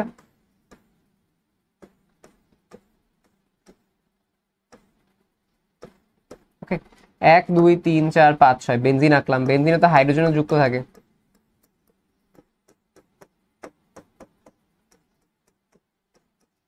এবং কি থাকে? এই যে অল্টারনেট ডাবল বন্ড থাকে। তাহলে আমাকে বলো কোনটা কোনটা হচ্ছে আমাদের সিগমা বন্ধন? এই দেখো একটা, তারপরে হচ্ছে দুইটা, তিনটা, চারটা, পাঁচটা, ছয়টা, আর এখানে কি কি আছে? সাতটা, আটটা, নয়টা, 10টা, 11টা, 12টা। তাহলে কয়টা হইলো এখানে? 12টা। তাহলে সিগমা বন্ধন হচ্ছে কয়টা? সিগমা বন্ধন হচ্ছে কয়টা? 12টা। এরকম চিত্র আঁকা প্র্যাকটিস করবা, ঠিক আছে? চিত্র আঁকা প্র্যাকটিস করলে দেখবা হচ্ছে আরো বেশি ইজিয়ার হবে। কোন বন্ধনে অরবিটাল সরল রেখায়, মানে হচ্ছে কি এইভাবে সরল রেখায় মুখোমুখি করে, কোনটাই? সিগমা বন্ধনে। আর যদি সমান্তরাল বলতো তাহলে কি হইতো? সমান্তরাল বললে হইতো হচ্ছে আমাদের কাছে পাই বন্ধন। আচ্ছা, এবার দেখো বেশ কিছু সংকরণ নিয়ে আসছে ম্যাথমেটিক্যাল পার্ট, যে সংকরণ, যেটা সংকরণের মান 2 হইলে এসপি, দেখো এস এর উপর একটা 1, পি এর উপর 1, 1 আর 1 2, sp2 এস এর উপর 1, পি এর উপর 2, তাহলে 2 + 1 3, এই যে 3। sp3 1 + 3, এস এর উপর 1, পি এর উপর 3, 4 হয়ে গেছে। sp3d2 বা sp3d, এস এর উপর 1, পি এর উপর 3, ডি এর উপর 1, তাহলে কত হয়? 3 1 5, এই যে 5 এর মান। সো এইভাবে হচ্ছে জিনিসগুলো চলে আসে। এবং এই যে হাইব্রিডাইজেশনের মানগুলো থেকে কি কি পাওয়া যায়? এর সংকরণ কি, মানগুলো থেকে পাওয়া যায় বন্ধন কোণ কি, মানগুলো থেকে পাওয়া যায় এর আকৃতি কি, ঠিক আছে?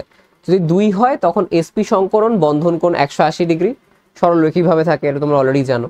এবং যদি হচ্ছে বন্ধন কোণ মান 3 হয় তখন হচ্ছে sp2 হয়। sp2 কিরকম হয়? সমতলীয় ত্রিভুজাকার, অর্থাৎ এরকম লাগে দেখতে, আর এইটাকে লাগে দেখতে এরকম। সো এর বন্ধন কোণ 120 ডিগ্রি আবার। sp3 এটাকে আমরা বলি চতুস্তলকীয়, তাই না? চতুস্তলকীয় অনেক কমন, CH4 বা অন্যগুলো দেখা যায়। এর অ্যাঙ্গেল হচ্ছে 109.9 ডিগ্রি 28 মিনিটস। আরো হচ্ছে কমতে পারে অন্যান্য কাজে। sp3d যেটা, এটার মান হচ্ছে 5। এটা হচ্ছে ত্রিকোণীয় দ্বিপিরামিডীয়, ঠিক আছে? ত্রিকোণীয় দ্বিপিরামিডীয়, অ্যাঙ্গেল হচ্ছে 120 ডিগ্রি 90 ডিগ্রি। sp3d2 হচ্ছে 6, এর অ্যাঙ্গেল হচ্ছে 90 ডিগ্রি। এটা হচ্ছে অষ্টতলকীয়। চতুস্তলকীয়, অষ্টতলকীয়। অষ্টতলকীয় কখন হয়? যখন মান 6 হয়। sp3d3 হচ্ছে 7, এবং এটাকে আমরা বলি পঞ্চকোণীয় দ্বিপিরামিড। এগুলো তোমরা অলরেডি হচ্ছে পড়ে আসছো। যেহেতু এটা খুব বেশি একাডেমিক ক্লাস না, তাই তোমাদের হচ্ছে প্রত্যেকটা একে একে বলতেছি না, বাট জিনিসগুলো পড়তে হবে। আমার সাথে একবার রিকল দিয়ে ফেলো, ঠিক আছে? তোমাদের যারা হচ্ছে আগে পড়ে ফেলছো। এখানে এই যে অনেকগুলো সূত্র দেয়া আছে, আমি সূত্রগুলো তোমাদের একটু দেখাই, তাহলে তোমাদের জন্য ইজি হবে শঙ্করায়নের জন্য। শঙ্করায়নের এই যে 2, 3, 4 এই নাম্বারগুলো কিভাবে হচ্ছে বের করে, এটার জন্য আমরা বলি যোজ্যতা স্তরে ইলেকট্রন সংখ্যা। কি বলছি? যোজ্যতা স্তরে ইলেকট্রন সংখ্যা বা যোজ্যতা ইলেকট্রন, ঠিক আছে? প্লাস আমরা বলছি কি একযোজী যৌগ, সরি একযোজী মৌল আর কি। একযোজী মৌল মানে যাদের হচ্ছে যোজনী আসলে এক হয়, ঠিক আছে? এক হয়, তাদের যোগ করতে হয়। যোগ ঋণাত্মক আয়ন বা অ্যানায়ন সংখ্যা বা অ্যানায়নের চার্জ কত হবে, বিয়োগ ক্যাটায়নের চার্জ। অ্যানায়নের চার্জ এবং হচ্ছে ক্যাটায়নের চার্জ, এটা হচ্ছে বিয়োগ করতে হয়। ক্যাটায়ন মানে পজিটিভ চার্জ, এটা বিয়োগ করতে হয়। অ্যানায়ন মানে নেগেটিভ চার্জ, যোগ করতে হয়। এটা খেয়াল রেখো, ঠিক আছে? তাহলে আমরা একটু দেখি এখানে কি আসে। PCl5 phosphorus. ফসফরাস হচ্ছে নাইট্রোজেন গ্রুপে, তাই না? নাইট্রোজেন গ্রুপ কয় নাম্বার গ্রুপ? গ্রুপ 15। তাহলে সর্বশেষ কক্ষপথে ইলেকট্রন কয়টা থাকবে আমাদের কাছে? সর্বশেষ কক্ষপথে ইলেকট্রন থাকবে 5টা। তাহলে আমরা একটু যোগ করি 5। ক্লোরিন একযোজী, কয়টা? 5টা। কোনো চার্জ আছে? নাই। তাহলে কত হয়? এটার সামনে একটা হাফ, আমরা একটা হাফ অ্যাড করি না এখানে, দেখো এটা দেখার মধ্যে হাফ অ্যাড করি না। আমরা যখন বের করবো তখন একটা হাফ অ্যাড করতে হবে, ঠিক আছে? হাফ অ্যাড করে দেন হচ্ছে তোমার এটা করতে হবে। সো এই জিনিসটা এখানে আসলো যে আমাদের কাছে হাফ ইন্টু 5 + 5 এটা, তাহলে মান আসে কত? 5। 5 মানে হচ্ছে কি sp3d, s এ একটা, p এ 3টা, d এ একটা, 5টা, তাহলে sp3d। ওকে, এর মানে এর অ্যাঙ্গেলটা আমাকে একটু বলো তো, খাতায় লেখো, এবং হচ্ছে এর অ্যাঙ্গেলটা কমেন্টে বলো। ওকে, সো বাদ বাকি যে কার্বন ডাই অক্সাইড আছে, কার্বন ডাই অক্সাইডে কি হবে দেখো। কার্বন হচ্ছে কত ভাই? কার্বন হচ্ছে 4। এখানে একযোজী কোনো যৌগ আছে? নাই। অক্সিজেন তো দ্বিযোজী, লাভ নাই। তাহলে 4 ইন্টু হাফই করো, কত হয় এটা? এটা হয় 2। 2 মানে কি? sp। sp চলে আসছে, ঠিক আছে? এবার একটু এটা আমরা করি, NO2 মাইনাস। n হচ্ছে কত? 5, যোজী নাই, এবং এই মাইনাস দিয়ে কি বুঝাইতেছি আমি? যোগ হবে 1 ইন্টু হাফ। হাফ ইন্টু 6 কত হয়? 3। 3 মানে হচ্ছে কত? sp2। সো এইভাবে হচ্ছে আমরা জিনিসগুলো করবো, প্র্যাকটিস করে ফেলবো এটা, ঠিক আছে? দেখে দেখে হচ্ছে প্র্যাকটিস করে ফেলবো। আচ্ছা, ইথিলিন অণুতে সংকরিত এবং অসংকরিত অরবিটাল দ্বয়ের মধ্যবর্তী কোণ হচ্ছে কত হবে? দেখো ইথিলিন অণু যেটা, ইথিলিন মানে হচ্ছে ইথিন, সোজা হিসাব। ইথিলিন মানে হচ্ছে কোনটা? ইথিন। দেখো সংকরিত এবং অসংকরিত কোন অরবিটাল গুলো যখন আমাদের বলে, সিগমা বন্ধন যেটা, এটা হচ্ছে সংকরিত হয়। পাই বন্ধনটা কখনো সংকরিত হয় না। মানে কি? আমি তোমাকে বলি, এটা যদি কার্বন হয়, কার্বনের একটা সিগমা বন্ধন এইভাবে হচ্ছে ওভারল্যাপ করছে, এই যে এটা সংকরায়ন করছে মনে করো, মানে ওভারল্যাপ করার পরে, এবং তাদের আরেকটা হচ্ছে এরকম আমাদের কাছে অরবিটাল আছে যারা পাশাপাশি অতিক্রমণ করছে। তাহলে সিগমা বন্ধন যদি সংকরিত হয়, পাই বন্ধন যদি হচ্ছে এটা পাই বন্ধন, পাই বন্ধন যদি হচ্ছে অসংকরিত হয়, তাহলে সিগমা এবং পাই বন্ধন এদের মধ্যে অ্যাঙ্গেল কত? 90 ডিগ্রি। আনসার এটাই আসবে। এটা পেইন লাগলেও এটা মেইনলি মনে রাখো, বুঝতে পারছো? যে সংকরিত এবং অসংকরিত অরবিটাল দ্বয়ের মধ্যবর্তী কোণ ইথিলিনে কত? ইথিলিনে হচ্ছে 90 ডিগ্রি। এটা হচ্ছে সংকরিত সিগমা বন্ধন, অসংকরিত পাই বন্ধন, অ্যাঙ্গেল কত? অ্যাঙ্গেল হচ্ছে 90 ডিগ্রি। কোন যৌগটি sp3d সংকরণ বিশিষ্ট? আমরা তো অলরেডি দেখে আসছিলাম যে PCl5, যেটা কিছুক্ষণ আগে। PCl5 হচ্ছে sp3d সংকরিত। আমাকে কমেন্টে বলো তো sp3d সংকরিত আকার কি হবে, শেপ কি হবে? ওকে, সো এরপরে আসো হচ্ছে পরেরটায়, যে কোনটি sp3 হাইব্রিডাইজেশন হচ্ছে বিদ্যমান? sp3, তাই না? sp3 হাইব্রিডাইজেশন বিদ্যমান হচ্ছে NH4+ হবে এখানে, ঠিক আছে? এই যেটা আমরা কিছুক্ষণ আগে করে আসছি, NH4+। হীরকের প্রতিটি কার্বন পরমাণুতে কি ধরনের সংকরণ থাকে? হীরকে থাকে হচ্ছে sp3 এবং গ্রাফাইটে থাকে হচ্ছে sp2, ঠিক আছে? হীরকে থাকে sp3, গ্রাফাইটে থাকে হচ্ছে sp2। তাই গ্রাফাইট দিয়ে কারেন্ট হচ্ছে ফ্লো করতে পারে, এই যে ইলেকট্রন ফ্লো থাকে। নিচে কোনটিতে হাইড্রোজেন বন্ধনী বিদ্যমান আছে? দেখো হাইড্রোজেন বন্ধনী মেইনলি বিদ্যমান থাকে ফোনে, সবচেয়ে বেশি ফ্লোরিনে, এরপর অক্সিজেন, এরপর নাইট্রোজেন, এই তিনটায় আমরা হাইড্রোজেন বন্ধন দেখতে পাই। তাহলে কই আছে এটার মধ্যে? দেখো নাইট্রোজেন এখানে আছে, হাইড্রোজেন আছে, তাহলে এটাই। এখানে ফ্লোরিন অক্সিজেন আছে নাই, তাহলে আনসার হবে এটাই, এই যেটা NH3, দেখলেই হয়ে যায় মেইনলি। কোনটি ডাইপোল মোমেন্ট শূন্য? ডাইপোল মোমেন্ট শূন্য হচ্ছে আমাদের কাছে এখানে CF4 এর, এটা হচ্ছে কি হয়, এটা হচ্ছে sp3 হাইব্রিডাইজেশন হয়, চতুস্তলকীয় হয়, ঠিক আছে। এবং এটা হচ্ছে কি, এটা হচ্ছে আমাদের কাছে এখানে ডাইপোল মোমেন্ট যেটা, সেটা হচ্ছে শূন্য হবে। ডাইপোল মোমেন্ট জিনিসটা কি আমি তোমাদের একটু বলতেছি।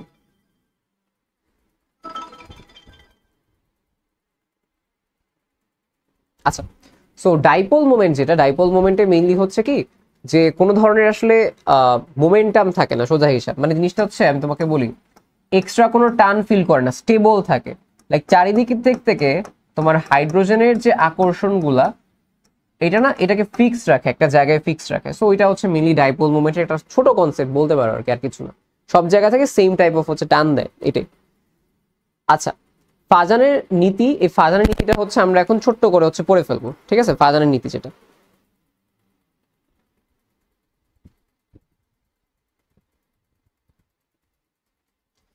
এখন যেটা আমরা বলতেছিলাম যে আমাদের কাছে যে ফাজানের নীতি আছে, ফাজানের নীতি মানেই হচ্ছে কি যত বেশি বিচ্যুতি তত বেশি সমযোজী। আমার কথাটা একটু শুনো, ইজি হবে।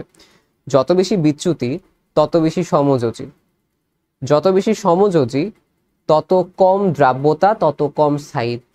কেননা আয়নিক যৌগ বেশি স্থায়ী হয়, আয়নিক যৌগ বেশি দ্রবীভূত হয়। সমযোজী যৌগ কম স্থায়ী হয়, সমযোজী যৌগ কম দ্রবীভূত হয়। এবং সমযোজী কখন বেশি হবে? যখন বিচ্যুতি বেশি হবে। যত বেশি কি হবে? যত বেশি হচ্ছে বিচ্যুতি হবে, তত বেশি সমযোজী। আচ্ছা, বিচ্যুতি কিভাবে হবে চিন্তা করো। একটা ক্যাটায়ন যত বেশি ছোট হইতে পারে, একটা ক্যাটায়ন অনেক ছোট, এর পাওয়ার অনেক বেশি, পাওয়ার বেশি হলে কি করতে পারবে? এই যে মনে করো ইলেকট্রন মেঘকে বিচ্যুতি ঘটাইতে পারবে। এটা মনে করো ইলেকট্রন মেঘ আছে আমার কাছে, ঠিক আছে, বড় আপনি, এটা মনে করো ইলেকট্রন মেঘ আছে। তো সাইজ যত ছোট আরো এর কন্ট্রোল করতে পারবে, তখন এর না টান দিতে পারবে এইভাবে। বাট যদি এই ক্যাটায়নটার সাইজ অনেক বড় হইতো এবং এখানে একটা অ্যানায়ন থাকতো, এ না ওইভাবে আকর্ষণ করতে পারতো না, কারণ তার নিজের এলাকায় শান্তি নেই। এখানে দেখো নিজের এলাকায় কর্তৃত্ব বিস্তার করে বাহিরে বিস্তার করতেছে এই ক্যাটায়নটা, কিন্তু এখানে নিজের ক্যাটায়নই অনেক বড়, কর্তৃত্ব বিস্তার করতে পারতেছে না, তাই না এই জিনিসটা। তাহলে ক্যাটায়ন যত বেশি ছোট তত বেশি বিচ্যুতি, তত বেশি সমযোজী, নাম্বার 1। নাম্বার 2 হচ্ছে অ্যানায়ন যত বড়। দেখো অ্যানায়নটা যত বেশি বড় হয়েছে, ওর কন্ট্রোল করা টাফ না, তখন পজিটিভটা ওরে টান দিবে, পজিটিভটা ওরে টান দিতে পারবে। তার মানে অ্যানায়নের সাইজ যত বড় তত বেশি রাজ্যে বিশৃঙ্খলা বাড়বে, বা তত বেশি হচ্ছে তার কন্ট্রোল করা টাফ হয়ে যাবে এবং মেঘটা এদিকে সরে আসবে। তাহলে দুটো জিনিস বলতে পারি, ক্যাটায়ন যত ছোট হোক, অ্যানায়ন যত বড় হোক, বিচ্যুতি বেশি হবে। বিচ্যুতি বেশি হলে সমযোজী বৈশিষ্ট্য বেশি, সমযোজী বৈশিষ্ট্য বেশি হলে দ্রবণীয়তা কম, দ্রাব্যতা কম, এবং তার হচ্ছে কি আসবে? স্থায়িত্ব হচ্ছে কমে যাবে। এটি মানে জেনারেল কেসে আর কি। কোন যৌগটি সবচেয়ে কম তাপমাত্রায় হচ্ছে বিয়োজিত হবে? আচ্ছা, কম তাপমাত্রায় বিয়োজিত মানে কি? স্থায়িত্ব কমের, তাই না? অল্প তাপ দিলেই ভেঙে যায়। তাহলে এই স্থায়িত্ব কম কার হবে? যার হচ্ছে সমযোজী বৈশিষ্ট্য বেশি থাকবে, যার সমযোজী বৈশিষ্ট্য বেশি থাকবে। এখন একটু আমরা দেখি সোডিয়াম পটাশিয়াম, দেখো এই যে সোডিয়াম পটাশিয়াম, আর এখানে কে আছে? এই যে এখানে আমরা বলি এটা হচ্ছে ক্যালসিয়াম আসবে, স্ট্রনসিয়াম আসবে, বেরিয়াম আসবে, এইভাবে এটা গ্রুপ 2 এ আসছে। আর আমরা কি বলতে পারি? রুবিডিয়াম, সিজিয়াম, ঠিক আছে। তাহলে এইভাবে সবচেয়ে কম তাপমাত্রায় বিয়োজিত কোনটা হবে? দেখো প্রত্যেকের ক্ষেত্রে কার্বনেট আছে, তাহলে আমরা অ্যানায়ন নিয়ে এখানে সবগুলা সেম। এবার দেখতে হবে কার ক্যাটায়ন ছোট সবচেয়ে, যার ক্যাটায়ন ছোট তার সমযোজী বৈশিষ্ট্য তত বেশি, তার স্থায়িত্ব তত কম, তাই না? সোডিয়াম এখানে আছে, পটাশিয়াম আছে এইখানে, তাহলে সোডিয়ামের সাথে পটাশিয়াম বড়। আচ্ছা, ম্যাগনেসিয়াম, সোডিয়ামের সাথে ম্যাগনেসিয়াম ছোট, ম্যাগনেসিয়ামের সাথে বেরিয়ামটা বলো, তাহলে আমাকে বলো সবচেয়ে ছোট কোনটা? এটা সবচেয়ে ছোট, তাই না?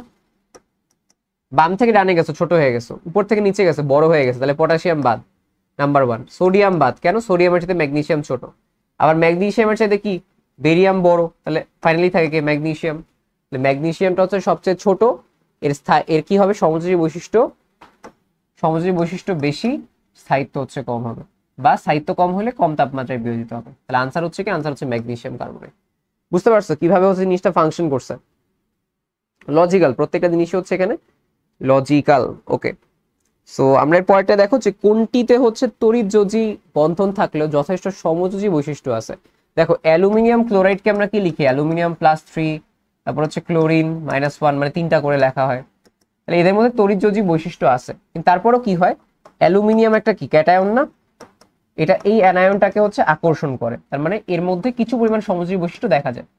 ওকে, আচ্ছা এবার দেখো বলা হচ্ছে কি যে কোনটির মধ্যে সমযোজী ও আয়নিক উভয় প্রকৃতির বন্ধন উপস্থিত। আমরা বলি অ্যামোনিয়াম ক্লোরাইড, ইভেন এখানে সন্নিবেশ সমযোজী বন্ধনীয় আছে। কার কার সাথে একটু বলি, অ্যামোনিয়াম আয়ন এবং ক্লোরাইড এদের মধ্যে কি আছে? আয়নিক বন্ধন। অ্যামোনিয়া যেটা অ্যামোনিয়া NH3 এদের মধ্যে আছে সমযোজী বন্ধন, এবং অ্যামোনিয়াম প্লাস যখন হয়ে যায় এইটা হচ্ছে কি হয়ে যায়, এটা হচ্ছে একটা সন্নিবেশ সমযোজী বন্ধন হয়ে যায়। 3 ধরনের বন্ধন হচ্ছে আমরা এখানে পাই। আচ্ছা, কোন ক্লোরাইড সর্বাধিক আয়নিক? আচ্ছা, কোনটা সবচেয়ে বেশি আয়নিক হবে?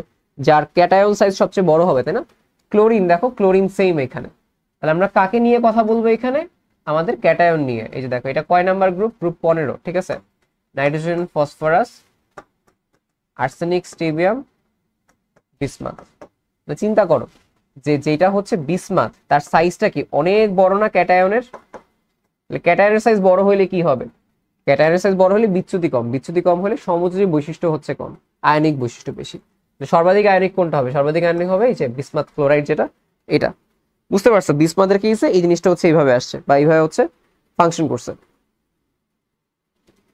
কোনটি ঔষধ হিসেবে ব্যবহার করা হয়? আমাদের কাছে ফেরিক ক্লোরাইড, যে FeCl3, এটা হচ্ছে কি করা হয়? ঔষধ হিসেবে ইউজ করা হয়, বিভিন্ন ট্রিটমেন্টে বা হচ্ছে ডায়াগনোসিসে হচ্ছে ইউজ করা হয়। ওকে, সো আমরা হচ্ছে আমাদের এই যে চ্যাপ্টারটা হচ্ছে শেষ করছি। সো এই জিনিসটা হচ্ছে তোমরা দেখে ফেলবা, সমস্যা নেই। আর যারা যারা হচ্ছে এক্সাম দিতে চাও, লাইক ভাই আমার তো অ্যাগ্রি আছে, সামনে RU আছে, GST আছে, অ্যাগ্রি বা এগুলোর জন্য আমরা হচ্ছে ডেডিকেটেডলি কোথায় হচ্ছে এক্সাম দিতে পারবো। তো ডেডিকেটেড হচ্ছে আমাদের একটা এক্সাম ব্যাচ আছে, তোমরা হচ্ছে সেখানে এনরোল হইতে পারো যদি তোমরা এক্সাম দাও। বা যদি মনে করো ভাই ফাঁকিবাজি করবো, তাহলে কিন্তু দরকার নেই, কারণ এই এক্সামটা ওই সেন্সেই যে তোমরা যেন নিয়মিত একটা চর্চায় থাকো। ওয়েবসাইট আছে এখানে, ওয়েবসাইটে তোমরা হচ্ছে যেন নিয়মিত চর্চায় থাকো, লিডার বোর্ড দেখতে পারো, একটা চর্চায় থাকো। কেননা দেখা যায় একটা টাইম পরে, ধরো মেডিকেল বা এগুলো পরে যখন আমাদের ফার্স্টে হয় না কোনো জায়গায়, আমরা এতটা বেশি ডিপ্রেস থাকি, আমাদের তখন আর ওই যে আগের কম্পিটিশন মোডটা বা আগের যে একটা এনভায়রনমেন্ট সেটা হচ্ছে আমরা পাই না। সো দ্যাটস ইট, এভাবে হচ্ছে তোমরা ওই এনভায়রনমেন্ট ক্রিয়েট করে অবশ্যই এক্সাম দিবা, কারণ এক্সামটা খুবই ইম্পর্টেন্ট অ্যাগ্রির আগে বা অন্য কিছুর আগে। অ্যাগ্রি যদি সামনে তোমরা আরিউ দাও, আরিউর কেসে এটা থাকবে, আরিউর যে তোমাদের এক্সাম, তখন তোমরা আরিউ এক্সাম দিবা, জিএসটি এক্সাম দিবা। ওকে, আচ্ছা এখন আমরা দেখবো হচ্ছে রাসায়নিক পরিবর্তন, যেটা এটা হচ্ছে স্পেসিফিক্যালি 3টা পার্ট। একটা রাসায়নিক গতি, যেটা গতি থেকে কিছু প্রশ্ন আসে, সাম্যাবস্থা থেকে কিছু প্রশ্ন আসে, নিয়ামক থেকে, আর ফাইনালি হচ্ছে তোমার যে অম্ল ক্ষারক যেই সাম্যাবস্থা থাকে সেইখান থেকে প্রশ্ন আসে। এবং দহন বিক্রিয়া থেকে খুব স্পেসিফিক্যালি 1টা বা 2টা প্রশ্ন আসে, বাট যেহেতু তোমাদের এখন ফুল সিলেবাসের পার্ট থেকে বেশি প্রশ্ন আসে না, শর্ট থেকে বেশি আসে, তো ওইভাবে খুব বেশি হচ্ছে প্রশ্ন আসে না। তারপর একটা প্রশ্ন আসে আমরা সলভ করবো। সো প্রথমে গ্রিন কেমিস্ট্রি বিক্রিয়া হার, গ্রিন কেমিস্ট্রি থেকে প্রশ্ন অনেক বছর আসতেছে না। সো আমাদের এই যে বিক্রিয়ার হার বা এই টাইপের কনসেপ্টটা পড়ার আগে, বিক্রিয়ার হার যেটা, এইটার যে কেসটা, এটা হচ্ছে কি হয়, এটা হচ্ছে তোমার আমাদের এখানে আমাদের যে প্রভাবক আছে, প্রভাবক নিয়ে আলোচনা করতে হয়। যে আমাদের কাছে বিভিন্ন ধরনের প্রভাবক আছে, ধনাত্মক, ঋণাত্মক, স্বয়ংক্রিয় বা অটো, আবিষ্ট, প্রভাবক বিষ, এগুলা। তো এইগুলার যে উদাহরণ, এই উদাহরণগুলো মাস্ট হচ্ছে দেখবা, ঠিক আছে? আমি তো দেখাই দিচ্ছি। এগুলো যেহেতু হচ্ছে নিজেদের পড়ার ব্যাপার, মনে রাখার জন্য আমি তোমাদের ট্রিক্সও টুকটাক বলে দিব না, সমস্যা নেই। বাট যেহেতু হচ্ছে এটা নিজেদের পড়ার ব্যাপার, অবশ্যই নিজের টেবিলে নিয়ে বসবা। ওকে, এবং আমি চাচ্ছি যে ক্লাসটা হচ্ছে প্রেসাইজ করতে। ক্লাসটা প্রেসাইজ বলতে যে ক্লাসে তোমাদের আবারও সেম জিনিস পড়াই দিলাম, ক্লাস লেন্দি হলে তোমাদের টাইম ওয়েস্ট হবে, বাট নিচে পড়তে হবে। ওকে, সো দেখো আমাদের কাছে কি ধনাত্মক, যারা হচ্ছে কি করে বিক্রিয়ার গতি বৃদ্ধি করে। ঋণাত্মক মানে কি? যারা হ্রাস করবে ডেফিনেটলি। স্বয়ংক্রিয় বা অটো, এর মানে হচ্ছে কি স্বপ্রভাবক হিসেবে কাজ করে। ধরো জিনিসটা এরকম যে কোনো একটা A+B, একটা বিক্রিয়ায় C+D তৈরি হলো, এই যে আমার কাছে উৎপাদটা, এই উৎপাদই এবার প্রভাবক হিসেবে কাজ করে বিক্রিয়ার গতি বাড়াবে। বুঝতে পারছো? যে কোনো একটা বিক্রিয়ায় কোনো একটা উৎপাদ, সেই যদি প্রভাবক হিসেবে কাজ করে, এটাকে আমরা বলি অটো প্রভাবক। কে আসবে এখানে? ম্যাঙ্গানিজ, খুবই ইম্পর্টেন্ট, ঠিক আছে? ম্যাঙ্গানিজ। আবিষ্ট প্রভাবক হচ্ছে কি, যে কোনো একটা বিক্রিয়া মনে করো একা কাজ করে না, জিনিসটা এরকম যে A+B বিক্রিয়া করতে পারতেছেন, ঠিক আছে? কিন্তু সেম ভাবে আমি যদি এবার A+C করি, আরেকটা বিক্রিয়া একই সাথে চালাই তখন দুইটা বিক্রিয়াই চলবে। এটাকে আমরা বলি হচ্ছে আবিষ্ট প্রভাবক, এবং এর উদাহরণ কি? Sodium sulphate. আচ্ছা, প্রভাবক বিষ, যেটা প্রভাবক বিষটাও খুব ইম্পর্টেন্ট, আর্সেনিক অক্সাইড এবং বেরিয়াম সালফেট। মানে হচ্ছে কি অনুঘটকের কার্যক্ষমতা কমিয়ে দেয়, মানে হচ্ছে কি যে প্রভাবকটা আমি ইউজ করব তার শত্রু হিসেবে কাজ করবে প্রভাবক বিষ। ওকে, সো এই যে তিনটা লাস্টেরটা বললাম এটা অবশ্যই হচ্ছে ভালো মতো পড়বা তোমরা। এবার আসো হচ্ছে যে দেখো কোনটি রাসায়নিক বিক্রিয়া অটো প্রভাবক হিসেবে কাজ করে। অটো মানেই ম্যান বলছিলাম, এই যে KMnO4, ওই যে ম্যাঙ্গানিজ যেটা, তাহলে KMnO4 হচ্ছে কি অটো প্রভাবক হিসেবে আমার এখানে কাজ করে।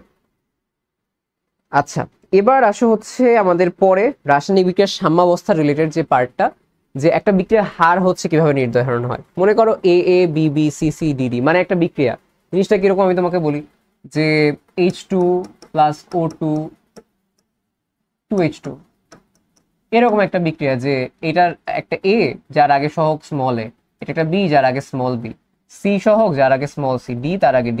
আচ্ছা, তাহলে এই বিক্রিয়ার যখন আমি সাম্যাবস্থা না, এই বিক্রিয়ার আমি যখন হচ্ছে তোমার রেট অফ রিয়াকশন বা বিক্রিয়ার গতি বের করব, বিক্রিয়ার হার বের করব, তখন আমার কোন সূত্রটা ইউজ করতে হবে? এই যেটা ROR, মানে হচ্ছে কি রেট অফ রিয়াকশন, ঠিক আছে, বা বিক্রিয়ার হার। কি করবা তুমি এখানে? ব্যবহার করবা হচ্ছে যে আমি এখানে প্লাস মাইনাস নিয়ে কোনো কাজ করি নাই, ঠিক আছে। এ যেটা এ আস্তে আস্তে কি এর মান কমে যাবে না, বিক্রিয়ক যেহেতু বিক্রিয়া করতে করতে কমে যাবে, তাহলে জিনিসটা হচ্ছে কি এর যেই আমার ঘনমাত্রার পরিবর্তন হয়েছে, নেগেটিভ দিয়ে করা লাগে, আমি এটা কাজ করতেছি না। সো ঘনমাত্রার যে পরিবর্তন ডিভাইডেড বাই কতটুকু সময়ে হয়েছে, কয় সেকেন্ডে হয়েছে, এই জিনিসটা, এবং এর সাথে যদি কোনো সহগ থাকে সেটা দিয়ে ভাগ দিবা। সিমিলার ভাবে এগুলো সব সমান হয়, যে বি এর ঘনমাত্রার পরিবর্তন ডিভাইডেড বাই সময় এবং স্মল বি দিয়ে ভাগ। সি এর ঘনমাত্রার পরিবর্তন, এটা আস্তে আস্তে তৈরি হবে, ডিভাইড বাই সময় স্মল সি দিয়ে ভাগ। ডি এর ঘনমাত্রার পরিবর্তন ডি, এটা দিয়ে আমি ভাগ দিব সহগ দিয়ে এবং সময় দিয়ে, ঠিক আছে। এইটাই জাস্ট ইউজুয়ালি তোমাদের এখানে চলে আসে, নাই যদিও এটার কাজ বেশি একটা। দেখো একটা প্রথম ক্রম বিক্রিয়ার ঘনমাত্রা হচ্ছে 60 সেকেন্ডে 1 মোল পার লিটার থেকে 0.5 মোল পার লিটারে নেমে যায়। বিক্রিয়াটির ঘনমাত্রা 2 মোল পার লিটার থেকে 0.5 মোল পার লিটারে নেমে আসতে কত সেকেন্ড সময় লাগবে? একটু তোমাদের একটা কনসেপ্ট বলে রাখি, প্রথম ক্রম বিক্রিয়াটা তেজস্ক্রিয়তার মতো কাজ করে। প্রথম ক্রম বিক্রিয়াটা তেজস্ক্রিয় যে অর্ধায়ু আছে না, তার ম্যাথের মতো কাজ করে, সূত্র ওইটার মতোই সেমই থাকে, বুঝতে পারছো? তাহলে আমাকে বলতে পারি কি যে প্রথম ক্রম বিক্রিয়া ঘনমাত্রা 60 সেকেন্ডে 1 মোল, মানে 1 মোলার থেকে 0.5 মোলার, মানে কি অর্ধায়ু বলতে পারি না, যে ঘনমাত্রা অর্ধেক হয়ে গেছে কত সেকেন্ডে? 60 সেকেন্ডে। তাহলে জিনিসটা আমি কি বলতে পারি যে এই বিক্রিয়ার অর্ধায়ু যেটা, সেটা হচ্ছে কত? 60 সেকেন্ড। 1 মোল থেকে 0.5 মোল কতটুকু টাইম লাগছে হচ্ছে 60 সেকেন্ড। তাহলে এই 60 সেকেন্ডটাই হচ্ছে কি 60 সেকেন্ড হচ্ছে অর্ধায়ু। ওকে, তাহলে বলছে কি 2 মোল থেকে 0.5 মোলে নেমে আসতে কতটুকু টাইম লাগবে? আচ্ছা, 2 মোল থেকে 1 মোলে ফার্স্টে যাবে অর্ধেক, 1 থেকে আবারও যাবে অর্ধেকে 0.5, তাহলে এই অর্ধায়ু টাইমটুকু পার করতে কতটুকু টাইম লাগবে? 60 সেকেন্ড। 1 থেকে 0.5 এখানে কতটুকু টাইম লাগবে? এখানেও লাগবে 60 সেকেন্ড। 60 সেকেন্ড প্লাস 60 সেকেন্ড কতটুকু হইলো? 120 সেকেন্ড। ওকে, সো এটাই হচ্ছে এখানে ইউজুয়াল আনসার আমাদের কাছে। ওকে, আচ্ছা, প্রতি 10 ডিগ্রি সেলসিয়াস তাপমাত্রা বৃদ্ধিতে কোনো বিক্রিয়ার হার দ্বিগুণ বৃদ্ধি পায় যদি বিক্রিয়াটির তাপমাত্রা 110 থেকে 150 করা হয়, তখন হচ্ছে কি হবে?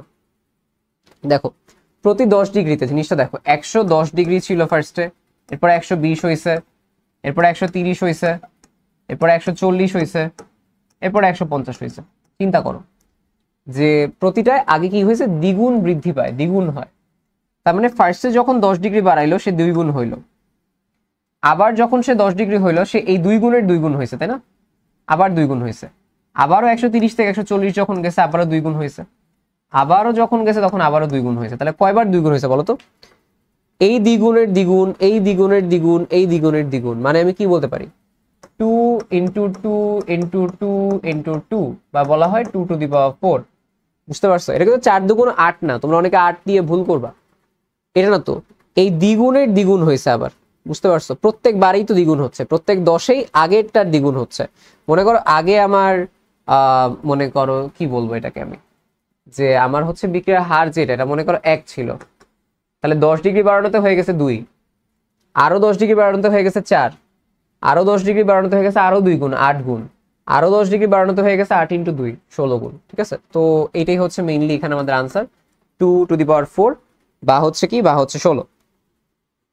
আচ্ছা, এবার আসো হচ্ছে আমাদের কাছে রাসায়নিক সাম্যাবস্থার জিনিসটা নিয়ে একটা সূত্র এখানে আছে, K P is equal to K C R T to the power del n. Del n হচ্ছে কি, মনে করো এই যে A A B B C C D D, এই সূত্রটা এখানে ডেল এন হচ্ছে কি উৎপাদের মোল সংখ্যা এবং হচ্ছে আমাদের বিক্রিয়কের মোল সংখ্যা বিয়োগ দেওয়া, সি প্লাস ডি মাইনাস এ প্লাস বি, তো এটাকে আমরা ডেল এন বলি। ঠিক আছে, এরপরে আর টি ডেল এন এগুলো আমাদের মেইনলি আসে, খুব বেশি হচ্ছে ম্যাথ আসে না, জাস্ট ইকুয়েশন দিয়ে রাখছি।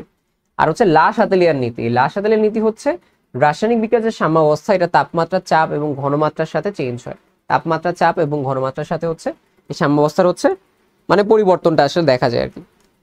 সো আমরা প্রথমটায় যাই তাপমাত্রার কেসে। আমি এখন তোমাকে লা শাতেলিয়ার যে প্রসেসটা দেখাবো, এই প্রসেসটা ফলো করো, লাইফ অনেক ইজি হয়ে যাবে।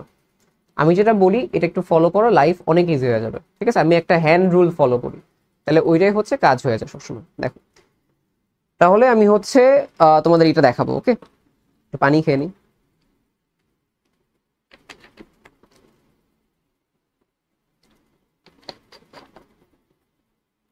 দেখো, তাপোৎপাদী যে বিক্রিয়া, এটা মানে কি তাপ উৎপাদী, তাপ তৈরি হবে কোথায় তৈরি হবে, উৎপাদে। জিনিসটা এরকম, তুমি জিনিসটা এভাবে বলবা যে বিক্রিয়া করার পরে উৎপাদ তো তৈরি হয়েছে, তাপও উৎপন্ন হয়েছে, তাপও উৎপন্ন হয়েছে। ওকে, আচ্ছা, তাপও উৎপন্ন হয়েছে। আচ্ছা, এবার তুমি আমাকে বলো তাপ হারি বিক্রিয়া কি? যারা তাপকে ব্যবহার করে উৎপাদ উৎপন্ন করে, মানে কি তাপটা কই থাকে, বিক্রিয়কে। তাপোৎপাদী বিক্রিয়ায় তাপ কই থাকে, উৎপাদে। তাপ হারি বিক্রিয়ায় তাপ কই থাকে, বিক্রিয়কে। এতটুকু ফার্স্টে ক্লিয়ার কিনা, এতটুকু বুঝো ফার্স্টে। আমরা যে কাজটা করব, আমরা একটা হ্যান্ড রুল ফলো করব। তাপোৎপাদী বিক্রিয়ায় তাপমাত্রা বাড়ালে কোন দিকে শিফট হয়?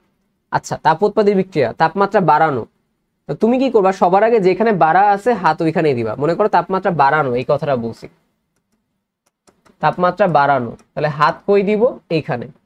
হাত দিয়ে উল্টা সাইডে দিয়ে দিব।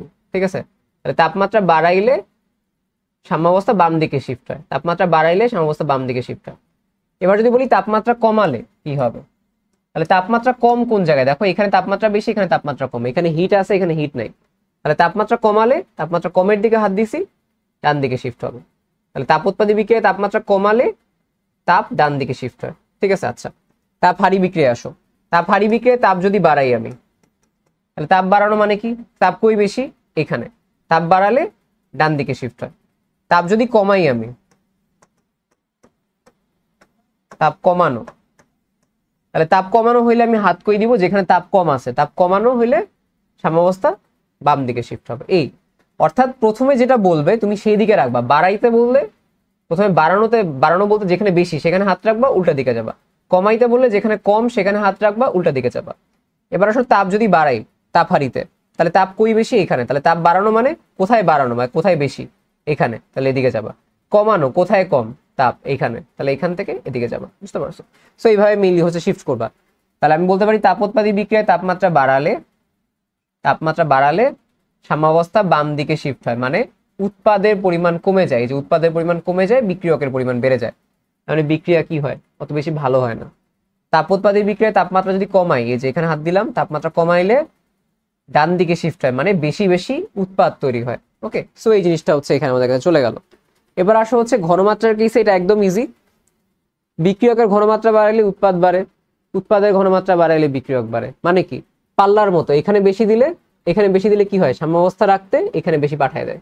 এখানে বেশি পরিমাণে মাল মশলা দিছো, তাহলে কি হবে, এটা এদিকে পাঠাই দিবে। এখানে বেশি পরিমাণ মাল মশলা দিছো, এদিকে পাঠাই দিবে। বিক্রিয়কে যদি ঘনমাত্রা বাড়াও, উৎপাদে বেশি পরিমাণ ঘনমাত্রা তৈরি হবে।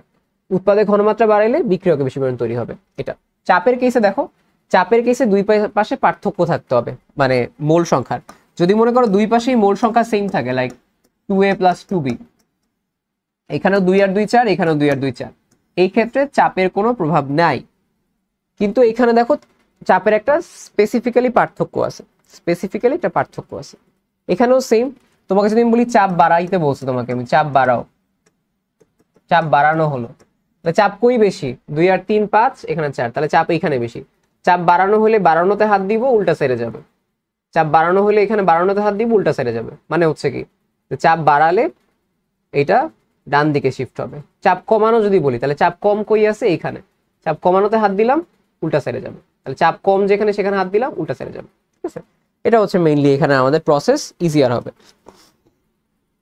তাপোৎপাদী বিক্রিয়া ঠান্ডা করার ব্যবস্থা নিলে মানে হচ্ছে কি A plus B C plus D, এটা তাপোৎপাদী মানে হিট। তাপোৎপাদী বিক্রিয়া ঠান্ডা মানে তাপমাত্রা কমাচ্ছ তুমি, তাহলে তাপমাত্রা কম কই এইখানে, তাপমাত্রা কম থেকে ডানে যাবে মানে কি বিক্রিয়া সামনের দিকে যাবে, এটাই বিক্রিয়া কি যাবে সামনের দিকে যাবে। দেখছো এইভাবে চিন্তা করলে মানে এইভাবে আমি জিনিসটা করি, তাই দেখা যায় যে আমার আসলে এই সকল ইস্যুতে ভুল টুল হচ্ছে খুবই কম হইতো, বুঝতে পারছো, ভুল এইসব কেসে আসলে খুবই পরিমাণে কম হইতো আমার, বুঝতে পারছো। এটাই, তাহলে বিক্রিয়া কোন দিকে যাবে, বিক্রিয়া যাবে হচ্ছে সামনের দিকে। আচ্ছা পরের ম্যাথটা দেখো যে সাম্যাবস্থায় N2O4 2NO2 বিক্রিয়ার উপর চাপ প্রয়োগ করলে কি হবে।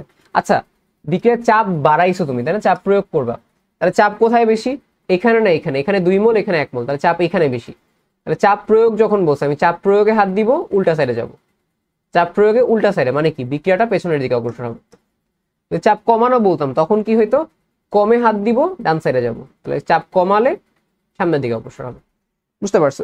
এই হচ্ছে তোমাদের এইখানের প্রসেস, আশা করি হচ্ছে তোমাদের জন্য জিনিসটা ইজিয়ার হচ্ছে।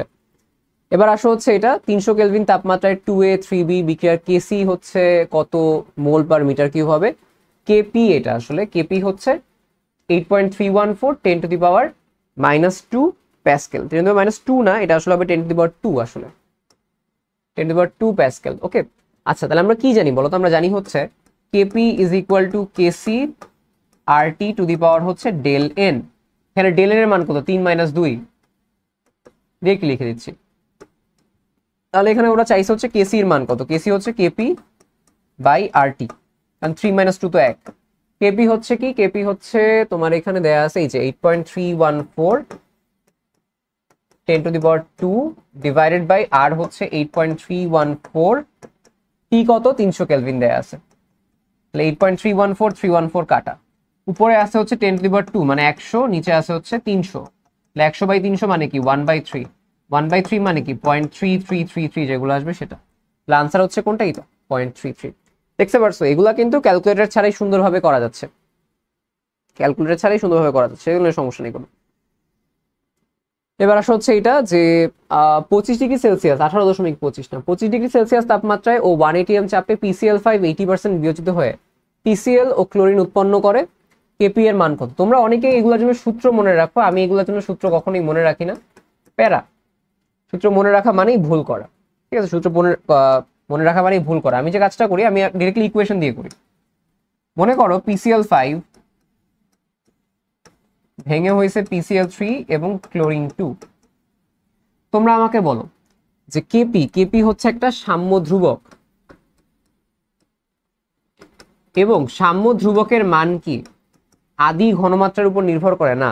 আমি যদি 2 মোল নিয়ে কাজ করি তাও সাম্য ধ্রুবক কেপিই থাকবে, আমি যদি 5 মোল নিয়ে কাজ করি তাও সাম্য ধ্রুবক কেপিই থাকবে, 1 মোলও যদি এখানে আমি ব্যবহার করি সাম্য ধ্রুবক সেম থাকবে। অর্থাৎ সাম্য ধ্রুবক কিন্তু বিক্রিয়ক বা উৎপাদ এর ঘনমাত্রার উপর নির্ভর করে না, সাম্য ধ্রুবক শুধুমাত্র কার উপর নির্ভর করে, তাপমাত্রার উপরে, তাই না, সাম্য ধ্রুবক তাপমাত্রার উপর নির্ভর করে।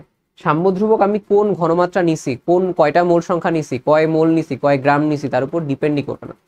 তাহলে আমি একটা এক্সপেরিমেন্টালি ইউজই করি যে আমি 1 মোল মনে করো PCl5 নিলাম, বলছে কি 80% বিয়োজিত হয়েছে, তার মানে 1 - 0.8 বিয়োজিত হয়েছে, তাহলে এই 0.8 মোলটা বের হয়েছে, এই 0.8 মোল থেকে PCl3 কত মোল তৈরি হবে, 0.8 মোল, 0.8 মোল থেকে ক্লোরিন কত মোল তৈরি হয়, 0.8 মোল, বুঝতে পারছো। লাইক চিন্তা করো 1 মোল থেকে 1 মোল তৈরি হয়, 1 মোল থেকে 1 মোল বিয়োজিত মানে কি 1 মোল থেকে 0.8 মোল বের হয়েছে, মানে জিনিসটা হচ্ছে এরকম,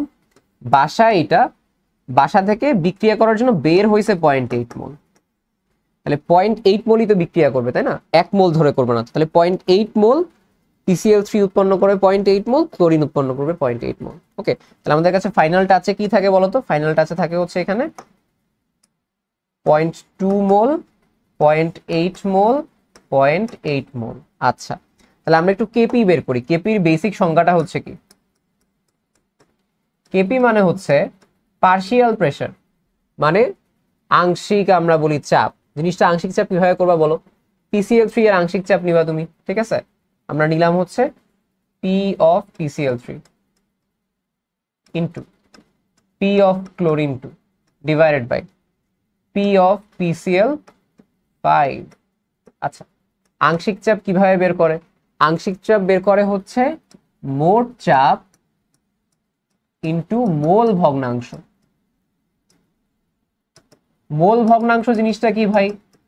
মোল ভগ্নাংশ হচ্ছে কোনো একটা যৌগের স্পেসিফিক মোল, কয় মোল আছে বাই টোটাল মোল সংখ্যা, অর্থাৎ সব মিলায় কত মোল আছে ওই পাত্রের মাঝখানে। যেমন তুমি চিন্তা করো, এই পাত্রে এখন টোটাল কত মোল আছে? 0.2, 0.8, 0.8, তাই না? PCl3 কত আছে? 0.8। আচ্ছা, তাহলে আমরা PCl3 এর হিসাবটা করি। PCl3 হচ্ছে 0.8 মোল আছে, মোট মোল সংখ্যা হচ্ছে 0.8, 0.2, 0.8 মানে 1.8। এর মোট চাপ কত? এই যে 1 atm, তাহলে এটা বসাইলাম না, 1 atm তো 1 atm ই থাকলো, ঠিক আছে। ক্লোরিন 2, ক্লোরিনের হচ্ছে কত? 0.8, মোট মোল সংখ্যা তো সেমই 1.8 থাকবে, ডিভাইডেড বাই PCl5 কই? এই যে 0.2 বাই 1.8, 0.2 বাই 1.8, বুঝতে পারছো? ইনটু হচ্ছে কি? ইনটু এই যে 1 atm, সবগুলোর সাথে কিন্তু 1 atm গুণ আছে, কিন্তু 1 দেখে আমি আর দিচ্ছি না, কাজ নেই তো কোনো। তাহলে এখন কি হবে? এখন দেখো এটাকে কি লেখা যায়? 0.8, 0.8 হোল স্কোয়ার হয়ে গেছে। 1.8 আর 1.8 একটা একটা কাটা যাবে, তাহলে ফাইনালি কি থাকবে? নিচে একটা মাত্র 1.8 থাকবে। ওকে, আর কি থাকবে? একটা 0.2 থাকবে। তাহলে কি আসে এটা দেখো তো, 0.8 তোমার হচ্ছে হোল স্কোয়ার, 0.8 হোল স্কোয়ারকে এভাবে লেখা যায় 0.8 ইন্টু 0.8 বাই 1.8 ইন্টু 0.2, ঠিক আছে। এখন এই 0.2 কে ভাঙো, 0.2, 0.8 কত হয়? 4। তাহলে এখানে কি লেখা যায়? 0.8 ইন্টু 4 বাই 1.8, এটা কত আসে? 4 8 32, 3.2 বাই 1.8। এবং তুমি আমাকে বলো যে এটার মান ফাইনালি কি আসবে? এটার মান আসবে হচ্ছে এখানে, তুমি যদি ক্যালকুলেট করো 1.8, এবং এটা পেইনফুল 1.76 মনে হইতে পারে, বাট আনসার হচ্ছে 1.8। কি করবা? বেসিক ম্যাথ করবা। 3.2 বাই 1.8, 1 একে 1.8 কত হয়? এখানে 0.2 আর এখানে হচ্ছে 1.2, 1.4 আসে, ঠিক আছে। দেন তুমি 14 করবা, 14, ঠিক আছে। এখন তুমি 14 কে হচ্ছে 1.8 দিয়ে ম্যাক্সিমাম করার ট্রাই করবা, দেন তুমি দেখবা যে কত কত আসে। চেক করবা কিভাবে বলি একটু। 1.8 ইন্টু 8 যদি হয়, এখানে যদি 8 বসে, চিন্তা করো, যদি হয় 8 হবে, নাহলে 7 হবে, তুমি মোটামুটি শিওর। তাহলে তুমি একটু চেক করে দেখবা যে 1.8 এর সাথে 8 গুণ দিলে কি হয় আর 7 গুণ দিলে কি হয়, ঠিক আছে। 1.8 এর সাথে 8 গুণ দিলে কি হয়, 7 গুণ দিলে কি হয়। 1 ইন্টু 8 হচ্ছে 8, 0.8 ইন্টু 8 কত? 6.4, বুঝতে পারছো? তাহলে 8 প্লাস 6.4 কত? 14, ঠিক আছে। প্রায় 14.4 এরকম একটা মান আসবে, ঠিক আছে, বা এরকম একটা মান তোমার কাছে চলে আসবে, ঠিক আছে। 8 8 64, 6.4 হচ্ছে ইউজুয়ালি তোমার চলে আসবে, আর 1 হচ্ছে 8 আসবে। সো এইভাবে তোমার অ্যাপ্রক্সিমেটলি একটা মান আসবে। আর যদি তুমি হচ্ছে এইটা করো যে 1.8 ইন্টু 7, তাহলে কত আসে? 7 আসবে, 7 8 56, 5.6, তো 12.6, অনেক কম আসবে। সো মানটা এরকম আসবে না, কাছাকাছি মানটা 1.77 আসবে, আসলে সত্যি কথা বলতে 1.77 আসবে। সো অ্যাপ্রক্সিমেট আনসারে তোমার 1.8 দেওয়াই হচ্ছে বেটার। ওকে, সো এটা আমি জাস্ট তোমার দেখাইলাম যে কেমন তুমি চেক করবা, বাট আমার মতে সূত্র টুত্র ইউজ না করে এটা করো। এখানে তোমার কাছে মনে হবে যে ভাই অনেক বড় করছেন আপনি, বাট বড় না, আসলে এটা করতে থাকলে তোমার জন্য ইজি হয়ে যাবে। আচ্ছা, এখন আমাদের কাছে চলে আসবে হচ্ছে অম্ল ক্ষারক যে সাম্যাবস্থা আছে সেটা। অম্ল ক্ষারক সাম্যাবস্থায় একদম স্পেসিফিক কিছু সূত্র হচ্ছে আমরা ব্যবহার করি। সূত্র হচ্ছে কি, যদি পিএইচ বের করো negative log of H plus এর ঘনমাত্রা, পিওএইচ যদি ইউজ করো negative log of OH minus এর ঘনমাত্রা। পিএইচ প্লাস পিওএইচ হচ্ছে 14, জানো তোমরা এটা অলরেডি। আর যদি আমরা বাফার দ্রবণের পিএইচ বের করি, সেটা হচ্ছে কোনটা? P K plus log of salt by acid, আমরা ব্যবহার দেখবো। আর এটা হচ্ছে অসওয়াল্ডের লঘুকরণ সূত্র, এটা হচ্ছে বিয়োজন ধ্রুবক কে সমান সি আলফা স্কোয়ার। সি হচ্ছে ঘনমাত্রা, আলফা হচ্ছে বিয়োজন যে আমাদের কাছে মাত্রা থাকবে সেটা। আচ্ছা, এবার দেখো এখানে বেশ কিছু অম্ল বা অ্যাসিডের তীব্রতার ক্রম দিছে। আমি একটু ছোট করে বলে যাই যে একটা অ্যাসিডের বিয়োজন ধ্রুবকের মান যত বাড়বে, লাইক এই যে কে এর মান যত বেশি, অ্যাসিডটা তত বেশি স্ট্রং, নাম্বার 1। নাম্বার 2 হচ্ছে কেন্দ্রীয় পরমাণুর জারণ সংখ্যা বৃদ্ধি মানে হচ্ছে চিন্তা করো, এই যে HClO4, H2SO4, nitric oxide, sulphurous acid, তারপরে নাইট্রাস অ্যাসিড, তারপর পারক্লোরাস, ঠিক আছে, এগুলা এদের হচ্ছে জারণ সংখ্যা দেখো, ক্লোরিনের +7, সালফারের +6, এগুলো জারণ সংখ্যা আমরা বের করছি পরিমাণগত রসায়ন থেকে। নাইট্রোজেনের +5, অর্থাৎ দেখো ক্লোরিনের জারণ সংখ্যা সবচেয়ে বেশি, তাই এর হচ্ছে কি, এর হচ্ছে অ্যাসিডিটি সবচেয়ে বেশি বা এর অম্লত্ব সবচেয়ে বেশি। এইখানে এসে ক্লোরিনের আরেকটা যে আমরা অ্যাসিড পাই, এটা +1, এর যেহেতু জারণ সংখ্যা কম, এটা সবচেয়ে বেশি দুর্বল এখানে, ঠিক আছে। তো এইভাবে হচ্ছে আমরা জারণ সংখ্যার উপর ভিত্তি করে অ্যাসিড শক্তিশালী নাকি দুর্বল এইটা ম্যানেজ করতে পারি। কেন্দ্রীয় পরমাণুর যে আকার আছে, আমি হচ্ছে একটু দেখি, কেন্দ্রীয় পরমাণুর যে হচ্ছে আকার আছে, ঠিক আছে, কেন্দ্রীয় পরমাণুর আকারের উপর যখন হচ্ছে জারণ সংখ্যা একই থাকে বা জারণ মান একই, তাহলে দেখো যে এইখানে দেখো যে নাইট্রোজেন আছে, ফসফরাস আছে, দুইজনেরই দেখো HNO3 আছে, H3PO4 আছে, ঠিক আছে। প্রত্যেকের কেসে এখানে একটু দেখো যে এখানে কত, নাইট্রোজেন +5, এখানে ফসফরাস কত, এখানে ফসফরাস হচ্ছে দেখো -8 হচ্ছে অক্সিজেনের জন্য, এটার জন্য +3, ফসফরাস তাহলে +5, তাহলে নাইট্রোজেনের +5, H3PO4 +5, তাহলে কে বেশি অ্যাসিডিক? আমরা দেখবো যার সাইজ ছোট সে বেশি অ্যাসিডিক, যার সাইজ ছোট সে, তাহলে কার সাইজ ছোট, নাইট্রোজেন আর ফসফরাসের মাঝখানে নাইট্রোজেনের, তাহলে আমরা কি বলতে পারি যে পরমাণু, পি পরমাণুর আকার বড় নাইট্রোজেনের চাইতে, যেহেতু নাইট্রোজেনের আকার ছোট তাই হচ্ছে নাইট্রোজেনের অ্যাসিডিটি বেশি, বুঝতে পারছো? এই এখানে আরো কিছু উদাহরণ আছে, পড়ে ফেলবা। ঋণাত্মক আয়নের আকার বৃদ্ধি পেলে হচ্ছে অ্যাসিডিটি বৃদ্ধি পায়, যেমন তুমি চিন্তা করো hydrogen iodide, hydrogen bromide, hydrogen chloride, এর মধ্যে কে বেশি অ্যাসিডিক? Hydrogen iodide. কেন? কারণ আয়োডাইডটা অনেক বড়, যার ঋণাত্মক আয়ন যত বড় হবে তার হচ্ছে কি হবে, হাইড্রোসিড তত বেশি স্ট্রং হবে। অজৈব অ্যাসিড জৈব অ্যাসিডের তুলনায় স্ট্রং। চিন্তা করো যে আমরা যে জৈব অ্যাসিড গুলো বলি এগুলো অনেক দুর্বল হয় না, কে দিয়ে ইউজ করি, আর এখানে HCl, এগুলো অজৈব অ্যাসিড, অনেক হচ্ছে এগুলো শক্তিশালী হয়। আচ্ছা, জৈব অ্যাসিডে ক্লোরিনের সংখ্যা বৃদ্ধি, ক্লোরিন যত বাড়বে জৈব অ্যাসিড তত বেশি হচ্ছে বৃদ্ধি পাবে। এবং দ্রাবকের ক্ষারকত্ব বৃদ্ধি, ঠিক আছে। মনে করো এমন একটা দ্রাবক নিলাম যেখানে ক্ষার আছে, তাহলে ওই দ্রাবকে অ্যাসিডের কিন্তু তোমার হচ্ছে শক্তিটা বেড়ে যাবে। লাইক চিন্তা করো জিনিসটা এরকম যে এটা নর্মাল পানি, এখানে অ্যাসিড মনে করো 2টা H+ দেয়, কিন্তু এর যদি একটা ক্ষার দ্রবণ হয়, এটা যদি একটা ক্ষার দ্রবণ হয়, তো ও চিন্তা করবে কি যে আমার তো এখন এখানে যুদ্ধই করতে হবে, তাহলে আমি আরো বেশি পরিমাণে H+ দিব, এই প্রতিকূল পরিস্থিতিতে আরো বেশি H+ দিবে, মানে হচ্ছে কি এর অ্যাসিডিটি বেড়ে যাবে, এটাই। সো এটা হচ্ছে এখানে আমাদের 5 থেকে 6টা পয়েন্ট। আমরা একটু দেখি নিচের কোনটি সবচেয়ে শক্তিশালী অ্যাসিড। আমরা আগে জারণ সংখ্যা বের করব। অক্সিজেন -2, 4টা আছে, -8 হবে। হাইড্রোজেন +1, ক্লোরিন হচ্ছে +7 হবে, তাহলে 0 করার জন্য। HCl, ক্লোরিন হচ্ছে এখানে -1, HClO2, অক্সিজেন -4, মানে 2 × -2 +1, 1 - 4 হচ্ছে -3, তাহলে এখানে +3 হবে।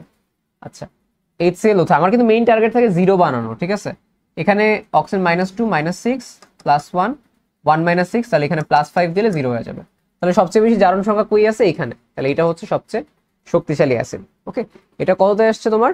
এখানে এক্স্যাক্টলি আসে নাই, প্র্যাকটিসের জন্য হচ্ছে আমি দিছি এটা। আচ্ছা, এবার আসা হচ্ছে পরেরটায় যে ত্রিক্ষারকীয় অ্যাসিড হচ্ছে কোনটা? ত্রিক্ষারকীয় এটা কি একটা, এটা কিন্তু কোনো ক্ষার না, এটা একটা অ্যাসিড যেটা 3টা ক্ষারকে প্রশমিত করতে পারে। মানে হচ্ছে কি এখানে 3টা H+ দিতে পারবে আমাকে। কে 3টা H+ দিতে পারবে? এই যেটা H3PO4, এখানে 3টা আসলে H+ আছে, তাহলে এটা হচ্ছে দিতে পারবে, সহজ। সবচেয়ে শক্তিশালী অ্যাসিড হচ্ছে কোনটা? এখানে। তো এইটা দেখো, এটা একটা জৈব অ্যাসিড, তাহলে এটা একটা বাদ। এটা একটা দুর্বল অ্যাসিড, কার্বনিক অ্যাসিড, এটাও বাদ। H2PO4 এবং HNO3, তাহলে এখানে আমরা একটু জারণ সংখ্যা দেখি। অক্সিজেন -8 +2, আর এটা হচ্ছে, এটা কি H2PO4 নাকি H3PO4 হবে? এটা খুব সম্ভব, একবার দেখি এটা তোমার দ্বারা। ওকে, এটা হচ্ছে H2PO4 না, এটা H3PO4 হবে, ঠিক আছে, H3PO4। তাহলে এখানে কত হয়? +3, এন্ড দেন এটা +5 হবে। HNO3 তে কি হয়? -6, +1 আর +5, তাহলে দুইটাই +5। তাহলে কে সবচেয়ে বেশি ছোট? নাইট্রোজেন। তাহলে নাইট্রোজেন যেহেতু বেশি ছোট, এর অ্যাসিডিটি বেশি হবে, তো এটা হবে কারেক্ট আনসার। এই কোন যৌগের ক্লোরিনের জারণ সংখ্যা সর্বাধিক? এই যে তুমি যদি আবারও হিসাব করে দেখবা HClO4 এ +7 পাবা, এটাই হচ্ছে জারণ সংখ্যা সর্বাধিক পাবা, ঠিক আছে। আমি জাস্ট এটা তোমার দেখাই দিচ্ছি এখানে যেগুলো আছে।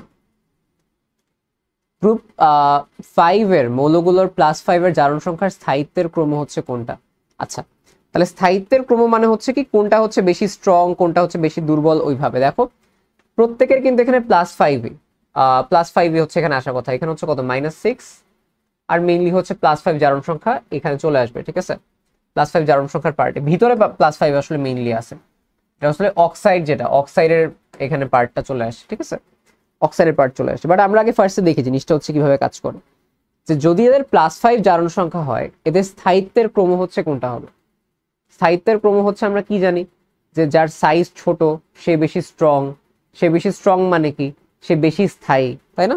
তাহলে চিন্তা করো, নাইট্রোজেনের সাইজ সবচেয়ে ছোট, এরপরে ফসফরাস, এরপরে আর্সেনিক, এরপরে স্টিবিয়াম, ঠিক আছে। তাহলে আমরা কি বলতে পারি, যে যার সাইজ ছোট সে বেশি স্ট্রং, যে বেশি স্ট্রং সে বেশি কি স্থায়ী। তাহলে আনসার হবে এটা, দেখো এটা বেশি স্থায়ী, এরপরে সাইজটা এটা বড়, এটা স্থায়ী, এরপরে এটা আরেকটু বড়, এটা একটু কম স্থায়ী, এটা হচ্ছে আরেকটু কম স্থায়ী, যেটা সাইজ হচ্ছে সবচেয়ে বড়, ঠিক আছে। সো এই জিনিসটা হচ্ছে আমাদের এখানে চলে আসছে, এটা নিয়ে সমস্যা নেই কোনো। ওকে, সো এটা আসলে +5ই আসবে, এখানে তোমাদের O2 ওই যে O5 দেয়া না, এই জন্যই বলছিলাম এখানে একটা 5 আসবে। তাহলে এই যে -10 হয় আর এখানে +5 হয়। এই বিশুদ্ধ পানিতে H+ এর মান হচ্ছে কত জানো? বিশুদ্ধ পানিতে H+ 10⁻⁷, OH- ও 10⁻⁷, তাহলে এটা 10⁻⁷ মোল পার লিটার।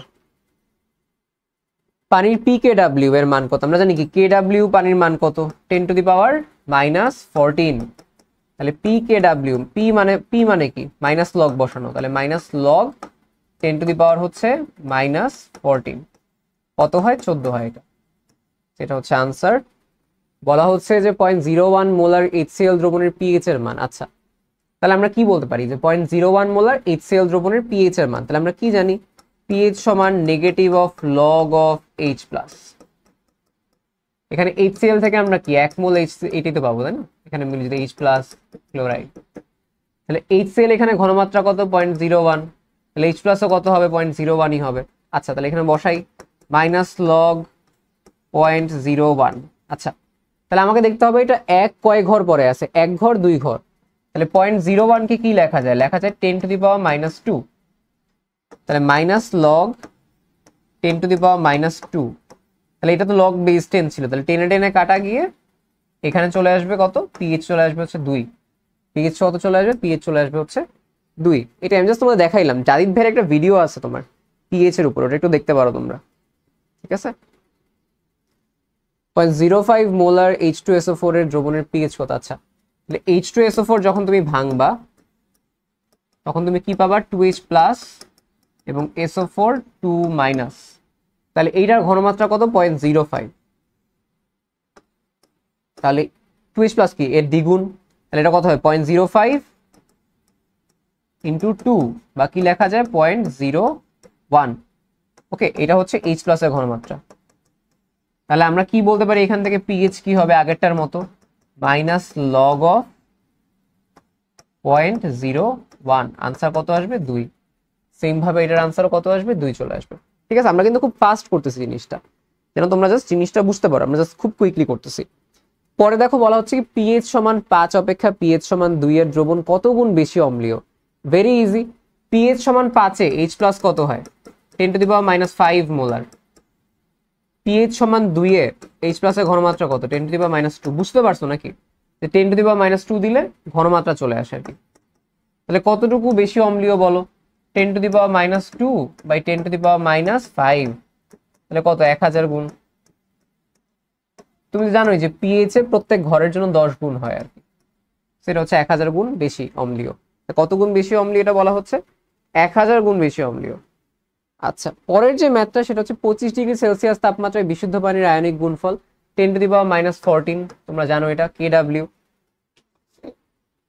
পিকেডব্লিউ তো বের করছি আমরা। কোন দ্রবণের পিএইচ হচ্ছে সবচেয়ে বেশি? আচ্ছা, তো এটা হচ্ছে HCl, সোডিয়াম ক্লোরাইড, এর তো পিএইচ দরকার নেই, এটা হচ্ছে নিরপেক্ষ দ্রবণ হবে, 7 হবে। 0.1 মোলার HCl, এটা কি হবে, পিএইচ 7 চাইতে কম হবে। 0.1 মোলার সোডিয়াম হাইড্রোক্সাইড, পিএইচ 7 চাইতে বেশি হবে, কেন, একটা অ্যাসিড। 0.01 মোলার সোডিয়াম হাইড্রোক্সাইড, এটার পিএইচ ও 7 চাইতে বেশি হবে। কিন্তু এখন প্রশ্ন হচ্ছে, এরা তো 7 চাইতে কম, তাহলে এরা আগেই বাদ, তাহলে এদের মধ্যে কোন একটা হবে, তাই না? এদের মধ্যে কোন একটা হবে, চিন্তা করো কোনটা হবে আর কি। তাহলে আমরা একটা কাজ করি, আমরা হাইড্রোক্সাইডের ঘনমাত্রা দেখতেছি এখানে, হাইড্রোক্সাইডের ঘনমাত্রা 0.1 মোলার, তাই না? তাহলে আমরা কি করতে পারি, এখানে পিওএইচ বের করি, পিওএইচ আর নেগেটিভ লগ অফ এটারটা বের করি, 0.1 কত, 1। এইটার জন্য এটা পিওএইচ হচ্ছে 1, এটা খালি পিওএইচ, এটা পিওএইচ হচ্ছে 0.01। ওকে, তাহলে পিএইচ এর মান হচ্ছে 2, পিওএইচ এর পিএইচ এর মান কত হবে 12। বুঝতে পারছেন আমি কিভাবে করছি? পিওএইচ পিএইচ হচ্ছে 12, কেন পিএইচ প্লাস পিওএইচ 14। সিমিলারলি এখানে আমরা কি বের করছিলাম পিওএইচ, পিওএইচ এর মান পিএইচ এর মান কত হবে 13, কারণ আমরা কি জানি পিএইচ প্লাস পিওএইচ এর মান 14। দেখো বেশি। তো এটা হচ্ছে আমাদের এইখানের পার্ট। এবার আসলে হচ্ছে আমাদের পরের ম্যাথটা, নিচে কোনটা হচ্ছে একটা বাফার দ্রবণ। আমরা জানি যে একটা উইক অ্যাসিড এখানে কই আছে, একটাই উইক অ্যাসিড এখানে দেখো CH3COH সোডিয়াম হাইড্রোক্সাইড, কিন্তু উইক অ্যাসিডের সাথে স্ট্রং বেস, এটা তো বাফার দ্রবণ হবে না। তাহলে আরেকটাই আছে উইক অ্যাসিডের সাথে রয়েছে,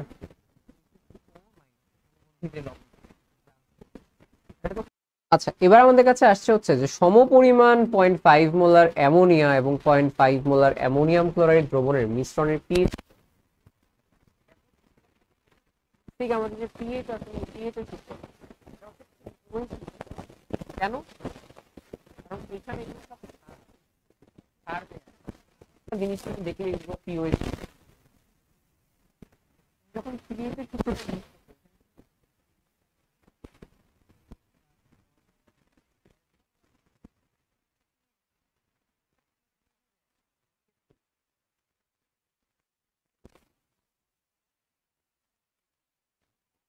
লগ অফ সল্ট বাই, এখন অ্যাসিড লিখবা না বেস লিখবা, বেস লিখবা। তাহলে পিকেবি এর মান কত, পিকেবি হচ্ছে 4, লগ অফ তোমার সল্ট কোনটা অ্যামোনিয়াম ক্লোরাইড কত দেয়া আছে 0.5 মোলার, তাহলে 0.5 বসাও বাই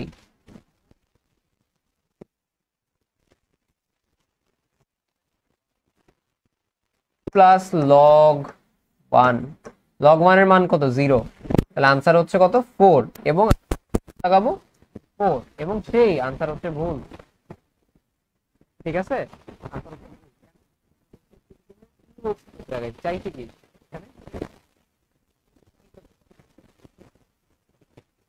14 মাইনাস 4 সমান 10, 14 মাইনাস 4 সমান 10, এটা হচ্ছে কারেক্ট আনসার।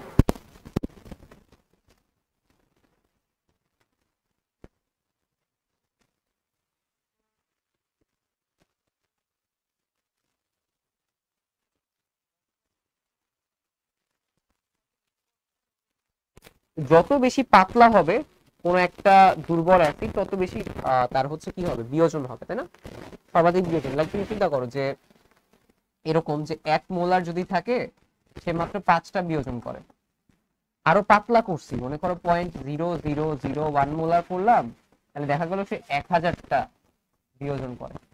অসওয়ার্ডি লঘুকরণ সূত্র এটাই বলে, আমি যদি কোনো একটা দুর্বল অ্যাসিড নেই তাকে পাতলা করি লঘু করি তাহলে বিয়োজনটা বেশি। এখানে সবচেয়ে পাতলা কোনটা হবে দেখো তো, 0.01 মোলার H3OH, 0001 মোলার H3OH, 001, এটাকে লিখলে কি লেখা যায় 1 2 3 4 10 to the power -4 molar H3OOH, এটা কি লেখা যায় 1 2 3 10 টু দি পাওয়ার -3 মোলার, এটা ছোট 10 টু দি পাওয়ার -2, তাহলে সবচেয়ে ছোট কোনটা এটা না 10 to the power -5 molar H3OH, তার মানে এইটা সবচেয়ে বেশি পাতলা, তার মানে এটা যেহেতু সবচেয়ে বেশি পাতলা এর কি হবে এর বিয়োজনটা হচ্ছে সবচেয়ে বেশি হবে, এর বিয়োজনটা হচ্ছে সবচেয়ে বেশি হবে। তো আনসার হচ্ছে কোনটা, এই জন্য এটা পাতলা বিয়োজন বেশি হবে। বেশ কিছু ইম্পর্টেন্ট পিএইচ আছে, পানি শিল্পে কিছু পিএইচ দেখবা, মৃৎশিল্পে পিএইচ কত রাখা হয়, চামড়া শিল্পের ট্যানিং এ 3.5 থেকে 4.5, কাগজ শিল্পে অম্লীয় ক্ষারীয় মাধ্যমে নিয়ন্ত্রণ করা হয়, এই কিছু কথাবার্তা দেখবা, কেননা এইখান থেকে কিছু প্রশ্ন আসছিল আর কি, যে মৃৎশিল্পের মাটির পিএইচ হচ্ছে কত রাখা প্রয়োজন 6 থেকে 6.5, এই যে আমরা এখানে দেখে আসছি 6 থেকে 6.5। আচ্ছা এরপরে বলা হচ্ছে নিম্নের কোনটির মান সর্বদা ঋণাত্মক হয়, দহন তাপ, এটা তোমাদের অনুশীলনের প্রশ্ন দেখে দহন তাপ আর কি অনুশ্রেণীতে ছিল, এটা আসছে ওই জন্য অনুশ্রেণী তোমরা যারা মেডিকেলে পড়ে রাখছো একটা অ্যাডভান্টেজ পাবা এখানে, সেটাকে আমরা বলি হচ্ছে দহন তাপ। ওকে, এটাকে আমরা বলি হচ্ছে দহন তাপ। আচ্ছা এবার দেখো কর্মমুখী রসায়নে কি কি আছে, এটা খুব বেশি আসে না রিসেন্ট টাইমে, খুব বেশি আসে না, সব আগের প্রশ্ন দেখবা, যেগুলো প্রশ্ন নিয়েছি সব আগের প্রশ্ন। ভিনেগার এনজাইম থেকে আসতে পারে শর্ট সিলেবাস যেহেতু পার্ট, বাট খুবই কম আসে। আর টুকটাক যে জায়গা থেকে আসে বিভিন্ন সংজ্ঞা, দুধের একটা পার্ট আছে, এই পার্টটা ইম্পর্টেন্ট, ঠিক আছে, দুধের পার্টটাই সবচেয়ে ইম্পর্টেন্ট, যে দুধের উপাদান কি আছে, কোন ধরনের দুধে কি কি থাকে, এই জিনিসগুলো আছে। তো এখানে আমাদের কাছে কিছু কথা বলা হচ্ছে দ্রবণ রিলেটেড, কলয়েড, সাসপেনশন রিলেটেড। উদাহরণগুলো খুবই ইম্পর্টেন্ট। সাসপেনশন লাইক ওই যে আমরা অ্যান্টাসিড সিরাপ খাই এইগুলো, তো এদের ক্ষেত্রে কি হয়, কণার আকার 10⁻⁵ সেন্টিমিটার চেয়ে বড় হয় কাদা পানি বা পানিতে পারে। কলয়েড হচ্ছে কি, যে কণার আকার 10⁻³ থেকে 10⁻⁷ সেন্টিমিটার। ওকে, এই জিনিসগুলো দেখবা যে একটু বড় সাইজের আকার। কি কি থাকে, দুধ জাতীয় কিছু থাকলেই তা কলয়েড, যেমন দুধ, বাটার, মিল্ক অফ ম্যাগনেসিয়াম, মানে দুধ জাতীয় কিছু, এটাই হচ্ছে কি কলয়েড। আচ্ছা, এবার আসা হচ্ছে দ্রবণ। দ্রবণের হচ্ছে 10⁻⁷ থেকেও ছোট। কলয়েড চিন্তা করো, কলয়েড 10⁻³ থেকে 10⁻⁷, আর দ্রবণ 10⁻⁷ থেকে অনেক ছোট।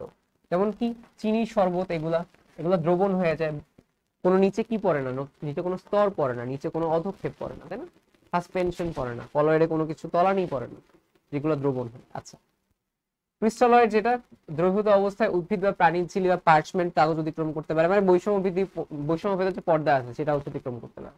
এই কে আবিষ্কার করছে এই জিনিসটা বলছে, এটা হচ্ছে আর্টকাও, এটা হচ্ছে এখানে লাগতেছে না, এখানে তোমার এটা সল, যেটা সল হচ্ছে কি তরল কলয়েডকে বলা হয় হচ্ছে সল, ইম্পর্টেন্ট। এটা কলয়েড, কলয়েড যদি তরল হয়ে যায় তাহলে তরল কলয়েডকে কি বলা হয়, সল। তরল কলয়েডকে কি বলা হয়, সল। ওকে, উদাহরণ দেখবা, ধোয়া অ্যারোসল আছে, এই যে সল। পানিতে সিলভার ক্লোরাইড ঘোলা মিশ্রণ হলো সিলভার ক্লোরাইডের হাইড্রোসল, পানির সল, তাই না, সিলভার ক্লোরাইড। এটা একটু দেখবা যে অ্যারোসল, এটা একটা সল। জেল, জেলের মাঝখানে কি আছে, কঠিন ফেজের মধ্যে তরল বস্তু থাকে, সেটা দধি, পনির, বিভিন্ন ফলের জেলি, এগুলা জেল। ইমালশন খুবই ইম্পর্টেন্ট, সেটা হচ্ছে কোনটা, দুধ, দুধ, মাখন, শ্যাম্পু, ক্রিম, এগুলো হচ্ছে ইমালশন। এবং আমি আমার মেডিকেল ভর্তি পরীক্ষায় এই একটা সহজ প্রশ্ন ভুল করছিলাম, যে ইমালশন যেটা, ইমালশন মানে দুধ কি ধরনের ইমালশন না থাকে, আমি মনে কলয়েড দেখাইছিল, তো হয়েছিল হচ্ছে ভুল মনে হয়, বাট ওইখানে কলয়েড দেয়া আছে, বাট হচ্ছে মোর স্পেসিফিক অনুসরণিত হচ্ছে ইমালশন দেওয়া। কোয়াগুলেশন যেটা জমাট বেঁধে যাওয়া, তাই না, কোয়াগুলেট করা, জমাট বেঁধে যাওয়া, যেরকম দুধ থেকে ছানা করা, এটা হচ্ছে কি কোয়াগুলেশন বা হচ্ছে জমাট বেঁধে গেছে। আচ্ছা, এরপর বিভিন্ন ভিটামিনের উৎস, অ্যাসকর্বিক কই পাওয়া যায়, ভিটামিন সি তে, অক্সালিক অ্যাসিড পাওয়া যায় হুকুতে, সাইট্রিক অ্যাসিড পাওয়া যায় লেবুতে, ম্যালিক পাওয়া যায় আপেলে, টার্টারিক পাওয়া যায় তেঁতুলে, অ্যাসিডিক পাওয়া যায় ভিনেগারে, ফর্মিক পাওয়া যায় পিঁপড়া। এগুলো ক্লাস 9-10 আমাদের পড়ে আসার কথা, ঠিক আছে, ক্লাস 9-10 হচ্ছে আমাদের এগুলো ছিল, না থাকলেও দেখে নিবা একবার, তাইলে হচ্ছে সমস্যা নেই, ঠিক আছে। আমি জাস্ট তোমাদের দেখাই দিচ্ছি, কিন্তু ক্লাস কিন্তু আমি তোমাদের চাইলে এখন বলতে পারি এটা পড়ো, এটা পড়ো, বাট যেগুলো নিজে বসে পড়বে এগুলো জাস্ট তোমাদের আমি দেখাই দিচ্ছি কোনগুলো তোমার পড়তে হবে। আচ্ছা, তো এইটা দুধ থেকে কিভাবে উৎপাদন করা যায় খুব ইম্পর্টেন্ট না, বাট দেখে রাখবা যে পিএইচ এর মান কেমন, নিয়ন্ত্রণ করা হয় 6.9, প্যাস্টুরাইজেশন করা হয়, কিছু তাপমাত্রায় তারে ফুটানো হয়, ঠিক আছে, দেন সংগ্রহজাত করা হয়, এই জিনিসগুলো আর কি। তো ফ্রিজে রাখা হয় কতটুকু, সংরক্ষণ করা 10°C। বুঝতে আমরা দুধের কিছু পার্ট হচ্ছে ইম্পর্টেন্ট। তো এই যে দেখো যে দুগ্ধ গ্রন্থি বা এখান থেকে নিঃসৃত হয়, গাভীর দুধের আপেক্ষিক গুরুত্ব, এটা একটু দেখবা। দুধের পিএইচ এর মানটা দেখবা 6.6 থেকে 6.9। দুধের আপেক্ষিক গুরুত্ব ল্যাক্টোমিটারের সাহায্যে মাপা হয়, কার সাহায্যে, ল্যাক্টোমিটারের সাহায্যে দুধের আপেক্ষিক গুরুত্ব বা ঘনত্ব মাপা হয়। দুধের প্রধান উপাদান হচ্ছে পানি 90%। ল্যাকটোজ বিশ্লেষিত হয়ে কি হয়, এলজিজি বলি আমরা, গ্লুকোজ এবং হচ্ছে গ্যালাক্টোজ। ল্যাকটোজ বিশ্লেষিত হয়ে গ্লুকোজ এবং গ্যালাক্টোজ। ক্যাসেইন হচ্ছে কি ফসফোপ্রোটিন এবং পূর্ণাঙ্গ প্রোটিন, এবং এই ক্যাসেইন পাওয়া যায় দুধের মাঝখানে, ঠিক আছে। এই যে তুমি দেখো এখানে দুধে দুটি প্রোটিন আছে, একটা হচ্ছে কি ক্যাসেইন, প্রধান প্রোটিন 80% থাকে, এবং একটা থাকে ল্যাকটো অ্যালবুমিন বা ল্যাকটা অ্যালবুমিন, এটা হচ্ছে কতটুকু থাকে, 20%। এবং এই ক্যাসেইনটাই কি, ক্যাসেইন হচ্ছে একটা ফসফোপ্রোটিন, একটা পূর্ণাঙ্গ প্রোটিন, ঠিক আছে। এছাড়া কি কি আছে তুমি দেখো যে ক্যারোটিন, জ্যান্থিনের কারণে দুধ হলদে দেখায় মাঝে মধ্যে। দুধের এই যে ক্যারোটিন মানে কি, ক্যারোট কালার, ক্যারোট, জ্যান্থোফিল হলুদ টাইপের, তাহলে এটা হচ্ছে দুধ হলদে দেখায়। প্রধান ভিটামিন হচ্ছে কোনটা, এ বি সি ই। আচ্ছা, দুধের প্রধান খনিজ উপাদান সমূহ এই যে এগুলো দেয়া আছে, ক্যালসিয়াম অনেক থাকে বা অন্যান্য পার্ট থাকে, এইগুলোই দেখে ফেলবে। আর দুধের প্রধান কার্বোহাইড্রেট কোনটা, শর্করা হচ্ছে ল্যাকটোজ, এটা তোমরা জানো অলরেডি। আর দুধের প্রধান হচ্ছে এই যে এখানে কিছু বলা হয়েছে, চর্বি থাকে, ফ্যাট থাকে। দুধের প্রধান খনিজ পদার্থ হচ্ছে কি পটাশিয়াম, ক্যালসিয়াম, ক্লোরাইড, তাহলে পটাশিয়াম, ক্যালসিয়াম, ক্লোরাইড, এই জিনিসটা মাথায় রাখবে, এটা হচ্ছে প্রধান খনিজ, ঠিক আছে। এই জিনিসগুলো দেখে ফেলবো আর কি। এমসিকিউ দেখো, তৈলাক্ত পদার্থ যুক্ত গ্লাস সামগ্রী পরিষ্কারের ক্ষেত্রে কোনটি হচ্ছে ব্যবহার করা হয়, ঠিক আছে। তো তৈলাক্ত যদি কোনো পদার্থ থাকে, আমি আসলে এমন কিছুই দ্রাবক হিসেবে ইউজ করি যেই দ্রাবক মানে তেলকে দ্রবীভূত করতে পারে। তেলকে দ্রবীভূত করতে পারে কোনটা? অ্যাসিটোন।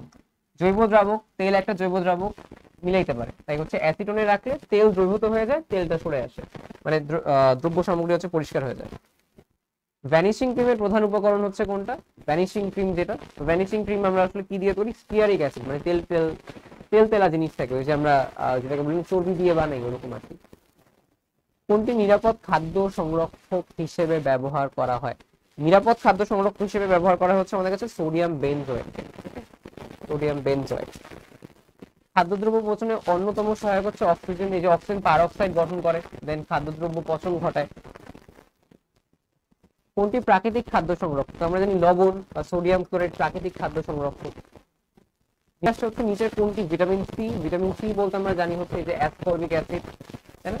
অ্যাসকর্বিক অ্যাসিড বা বলা হচ্ছে ভিটামিন সি। এবার বলা হচ্ছে দুধ হচ্ছে মূলত কি? দুধ হচ্ছে মূলত একটা ইমালশন, আমরা এটা বলছি আর কি।